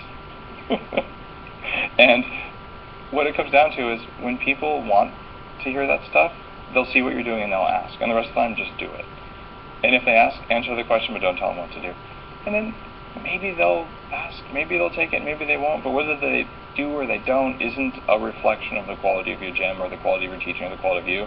It's totally about them. And it's usually about the state of their meat protection system and how flexible it is and whether it's ready to allow them to upgrade themselves. If they're not ready, you're not going to be in a position to make them be ready. Like, that's their work to do. When they're ready, just be available and answer the questions and let them do it. And if they walk out the door fat and they die 5 years from now, they totally did that and you offered, they didn't accept. I have a really interesting question here, Dave, actually, and we've actually had a number of people relating to this topic, but it might be a little bit unsettling for some people. But Emperor of Ice Cream is asking, Dave, when you do one of your self-experiments with or without the HRV, how do you deal with messy and confusing data, such as the fact that effective detox protocols might initially make you feel bad rather than good because of the toxins coming out? And some people have pointed out that the high fat initially at least gives you some diarrhea. The high-fat diarrhea problem is, I love the polite way you put that. That was so cool. I did my best there. You know, the British don't go to the toilet at all. I want to hear disaster pants with a British accent. Disaster pants. Oh, disaster pants. All right. We call them disaster trousers. All right. Here's the thing. When you first go on a high-fat diet, your pancreas it forgot how to digest normal amounts of fat in the human diet. It takes about 6 weeks for your pancreas to switch over to making the enzymes that burn fat. So what you do is you take betaine HCl, which is stomach acid that helps to make the fat mix in with the digestive fluids, and you take a digestive enzyme called lipase. Most digestive enzyme formulas have lipase in them. So increase the stomach acid, at least temporarily, by taking a capsule. Take a digestive enzyme. After about 6 weeks, your body will have adjusted and you'll be able to digest the fat just fine. This is because you trained your body to eat sticks and twigs and to try and optimize what it could get out of those. And the truth is you should eat some sticks and twigs and you should eat some fat. And when you do that, you'll get more out of your sticks and twigs. And so what about that starting to feel bad before you feel better? We call that a Herxheimer effect or a detox effect. And especially when you switch to fat burning mode, to ketosis, they even call it carb flu. Like when you first give up carbohydrates, you're going to feel not so well for a week or two. And most people just say suffer through it. I'm lazy. I don't like suffering through it. So there's a couple things that dramatically help when you're in that detox mode. One of them helps so much that I went out and upgraded it, which is coconut charcoal. Your body's producing a lot of toxins, so what you do is you take charcoal that binds toxins in the gut and you feel better. It works remarkably quickly. The other thing you can do is things like saunas and things like L-glutamine, the amino acid. 20 grams of it is a relatively heavy dose. Even 10 grams is a pretty heavy dose. You buy it as a powder if you're going to take that much. But if you're feeling like a zombie when you're doing a detox thing or when you're first switching over, L-glutamine will usually turn your brain back on. So the combination of charcoal on an empty stomach and L-glutamine on an empty stomach usually gives you your day back, and then it's not so much suffering. And that bulletproof coffee in the morning, no joke. The coffee makes you feel really good if you're feeling like a zombie. All right, well, fantastic. I think now we are ready to go to lunch. So I just want to, again, encourage folks out there to go to Creative Live's Facebook page. We have a thank you card, and I love what I'm seeing already about what people are saying about this course, Dave. Troy Stanley says, thanks, Dave, for so many things, mainly for giving me the ability to help myself.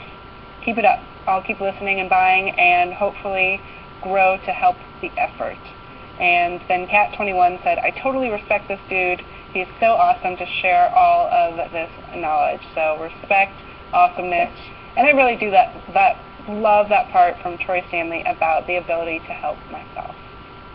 Absolutely, and this is what this course has all been about this week. It's about understanding your body, how your body works, and what you're putting into your body is going to affect what comes out. Oh, I didn't mean to say that. We're back into disaster trousers again, aren't we? So there we go. But in addition to everything that's available online, Dave has also put together these wonderful PDFs of curriculum materials that go along with this course. When you register for the course and actually purchase it, you will get these free. I've got two here, but in fact they're very substantial, and they cover all the topics that we're covering. I'll give those to Ken. Thank you very much. And I do encourage you, of course, to purchase the course. You're able to watch it free and during the broadcast. Excuse me. And but it's available to purchase right now if you click the green live purchase button. I'm having real disaster pants here. Sorry, I got confused with what I said earlier on. I'll start again. You can actually click on the purchase button. It's a big green button that says buy just below the feed. It's only $99 if you click with us now. You will also see a countdown clock that will give you the clue as to when that offer will end. But if you click and buy at any time, it is $149. A really small investment, something for all of this information. You get all 3 days of this course, and I know there's so much that we've all learned. We've learned about cooking, we've learned about vitamins, we've learned about all these different tools and gadgets. It's been really wonderful. I'm going to go and change my disaster trousers. We'll be back after 45 minutes. We'll see you then.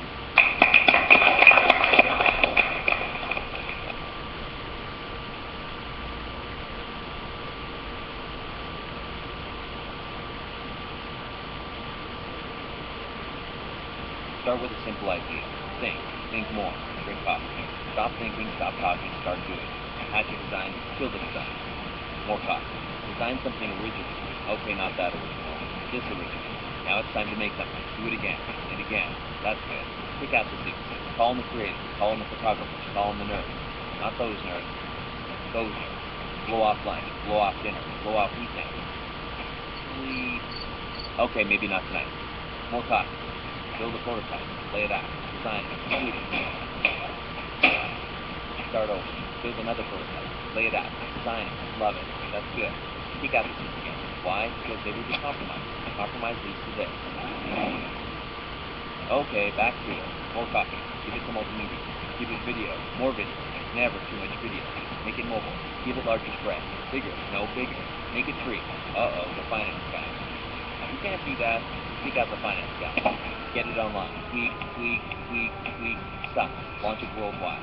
Call the judges. Call the marketing team. Win awards. Get real photographers. No. Yes, she's perfect. Create a groundbreaking magazine. It's that easy.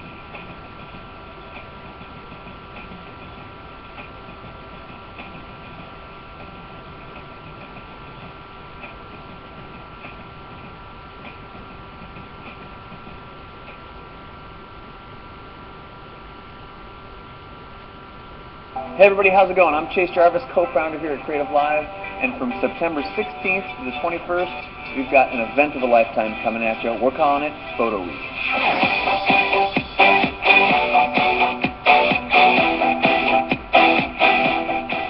Creative Live Photo Week is a 6-day all-access pass inside the high-octane world of photography. Broadcast you live on Creative Live September 16th through 21st with 3 broadcast channels And over 30 world-class instructors. Whether you're a working photographer or a hobbyist, we have workshops for you. You will learn technical, creative, and marketing skills From industry leaders in every category. non-stop photography for the love of photography. All on Creative Live. We're unleashing the creative potential of millions of people worldwide like you by connecting them live with the world's most inspiring experts. That's what Photo Week's all about. I'll see you there.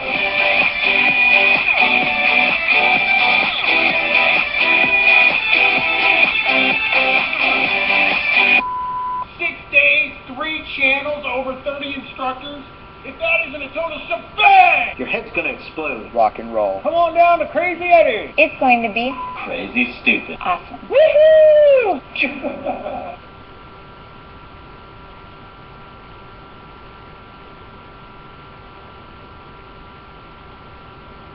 Hi, I'm Alfio Studo, wedding and commercial filmmaker. On September 4th to 6th, I'll be teaching a free course on Creative Live called Visual Storytelling, the Art of Wedding Filmmaking.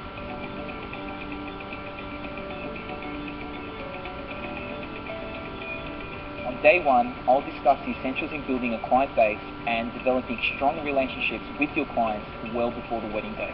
I'll go over the essential gear required for wedding cinematography and go in depth with the importance of preparation and pre-planning. On day 2, I will discuss the specifics of composition, content and lighting as we recreate a wedding scene live in the Creative Live studio. I will show you how to deal with location and lighting limitations as well as talk about client interaction. You'll also learn how to implement shooting techniques that have one purpose, to tell a story. On day 3, I will finish the course with a post-production overview and show you how to continue to tell the story in the editing process and create a finished product that your clients will treasure. This course is free to watch anywhere in the world, live and online. So if you're a wedding photographer or a filmmaker who is interested in learning how to create moving and evocative imagery with video, then join us on September 4th to 6th for Visual Storytelling, the Art of Wedding Filmmaking. Don't miss out. RSVP now, and I hope you can join us.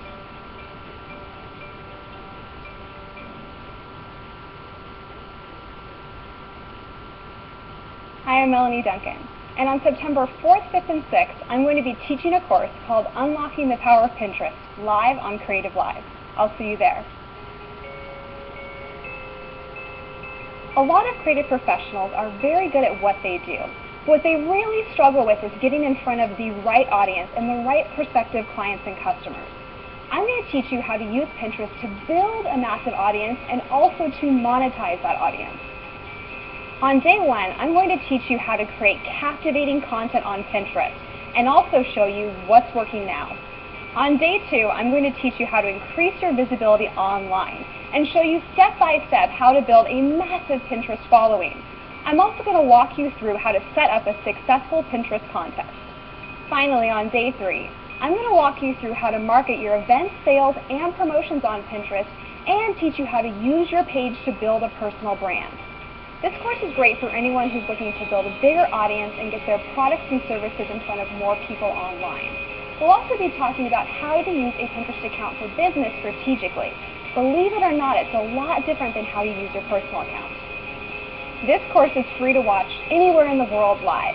So enroll now and we'll see you in September.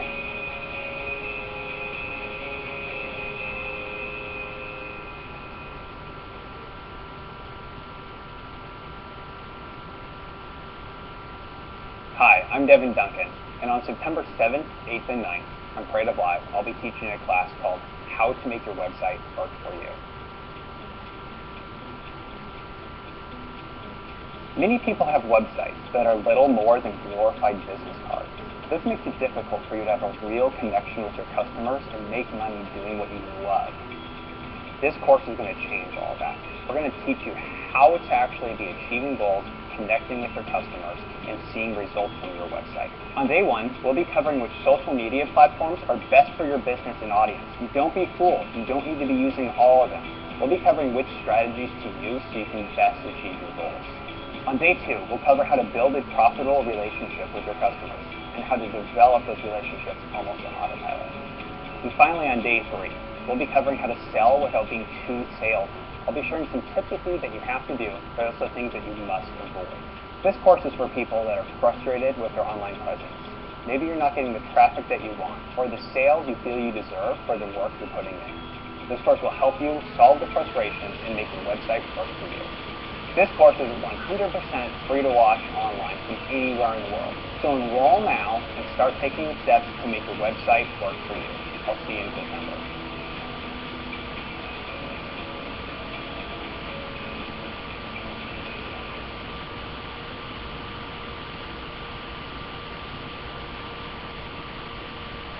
Hi, I'm Tim Groen. On September 9th and 10th, I'll be teaching my class, Sell Your First 1,000 Books, live on Creative Live.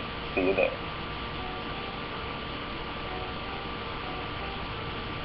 Imagine what it would be like to have direct access to your fan base, so when you started your next book project, you already had people lined up ready to buy it.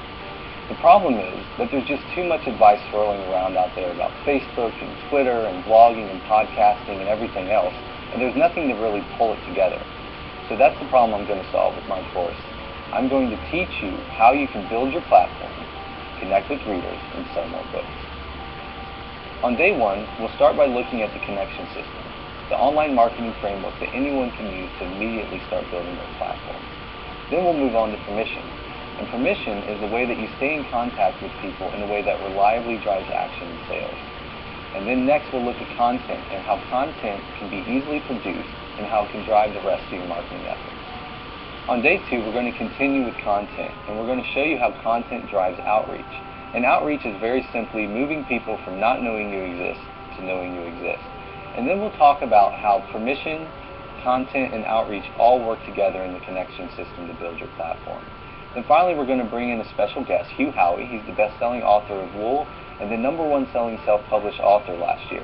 And he's going to come in and share his insights on what he's done to build his platform. This course is perfect for anyone that's trying to create a book and get it into the hands of people and spread their message. So whether it's a cookbook or a fiction book or a business book or a photography book, this is going to help you move people from not knowing you exist to connecting with them and connecting with them in a way that they're going to support your work.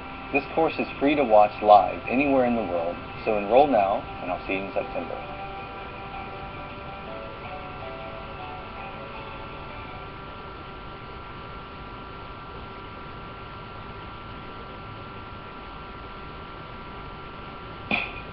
Hello world, my name is Steve Rennie. I am the Ren Man, and on September 12th I'm going to be teaching Music Business 101 Networking on Creative Live.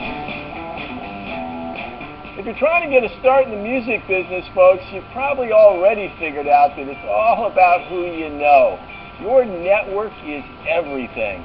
It might seem like an impossible task to get your foot in the door. Getting the right person to take a chance on you isn't easy, but it can be done. My network has helped me go from a kid with a dream at USC to managing one of the biggest rock bands in the world, Incubus. I'm going to help you identify who your targets are, who you should be trying to connect with, and why. We're going to talk about networking tools. What are the right tools to reach your target? I'm going to talk about how you nurture a relationship without being annoying. I'm going to help you create a plan, put together everything you've learned into a personalized, actionable plan for building your own network in the music business. This course is free to watch anywhere in the world, online, live. So enroll now and learn the secret of networking, Red Man style. We'll see you September 12th.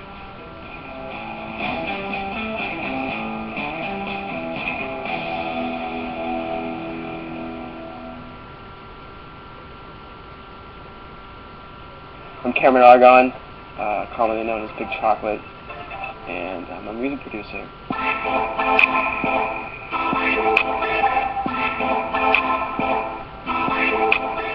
I started producing and making beats and songs and tracks when I was about 16, starting in like Pro Tools and then quickly getting over it and going to Logic, which was more easy for me to understand at 16. I recently switched to Ableton about 5 months ago. When I switched, it was about a 2-3 day thing until I was like, can't go back.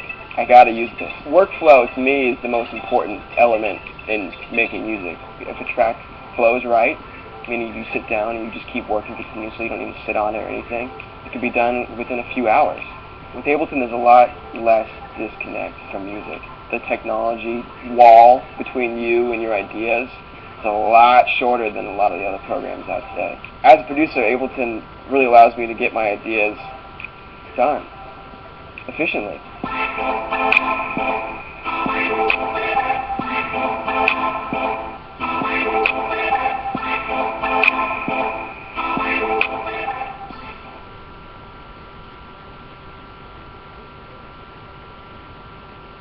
Hi, I'm Mike McCallowitz, author of The Pumpkin Plan, and I've teamed up with Creative Live to run a free workshop September 24th, September 25th on how to spark growth in your business.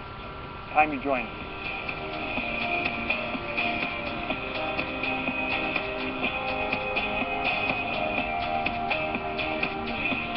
I know why you started your business. I know what it felt like. You were excited, you were thrilled, you couldn't wait. But today, I suspect it's a little bit different. It's exhausting. You work crazy, relentless hours.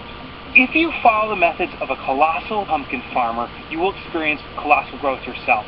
The key's right here in the field. Well, do you know most farmers are ordinary farmers? They try to grow as many pumpkins as possible. But a small faction are colossal farmers. They grow the colossal pumpkin, the one that dwarfs all these pumpkins. It can weigh up to a ton. Well, once you know their secret process for growing a colossal pumpkin, you'll also have the secret for growing a colossal business. On the first day, we're going to take 3 major steps to sparking growth in your business. Step 1 is you're going to identify the elements of your business that facilitate large growth. Step 2, you're going to pick the strongest clients that you have and learn to replicate them, because more great clients means fast growth. And the final thing you're going to do on the first day is the watering process. How do you get in front of the clients and the rest of your business frequently enough that it just grows on its own? On the second day, you're going to learn the secret to the vendor well, perhaps the most important thing you can do to grow your business. Then you're going to learn about pruning. How to get rid of the weak clients, the clients that are actually a distraction to your business. And the final thing, you're going to learn about the seasons of business. Just like the seasons in the farm here, or seasons in your business. If you know how to leverage them, you're going to grow. If you're in business but struggling to grow your business, this class is for you. If you have a retail store, if you're B2B, you own a farm, be here.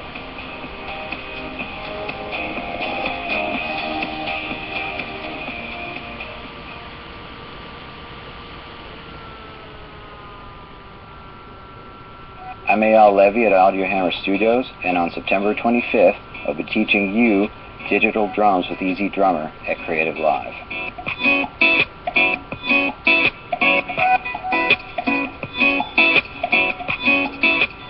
I've been in the music business over 15 years. I've written, produced, engineered, mixed, and played on dozens of albums. And I've toured the world with some of the most amazingly ridiculous musicians. And one thing never, ever changes. It's almost impossible to find a drummer, and a great drummer at that. And while there's no substitute for a great drummer, TuneTrack's Easy Drummer is the next best thing. I'm going to give you the tools to get started with Easy Drummer. Start with the basics, setting up the plugin, how to use it, how to pick sounds from rock, pop, whatever genre, and then I'll show you how to mix it in your DAW. And last but not least, we're going to cover the most important part of the puzzle, which is writing great drum parts. If you're a musician that wants to write and record realistic sounding drums, but you don't have access to a drummer, this course is for you. And if you happen to be a drummer, this course is also for you. It's not always possible to record your ideas, and Easy Drummer is a quick and easy way to sketch them all out to work on later. At the end of this course, you'll be able to create drums that sound like a real drummer played them, and mix them with other instruments. This course is free to watch anywhere in the world live online, so enroll now and learn how to get the most out of Easy Drummer. I'll see you in September.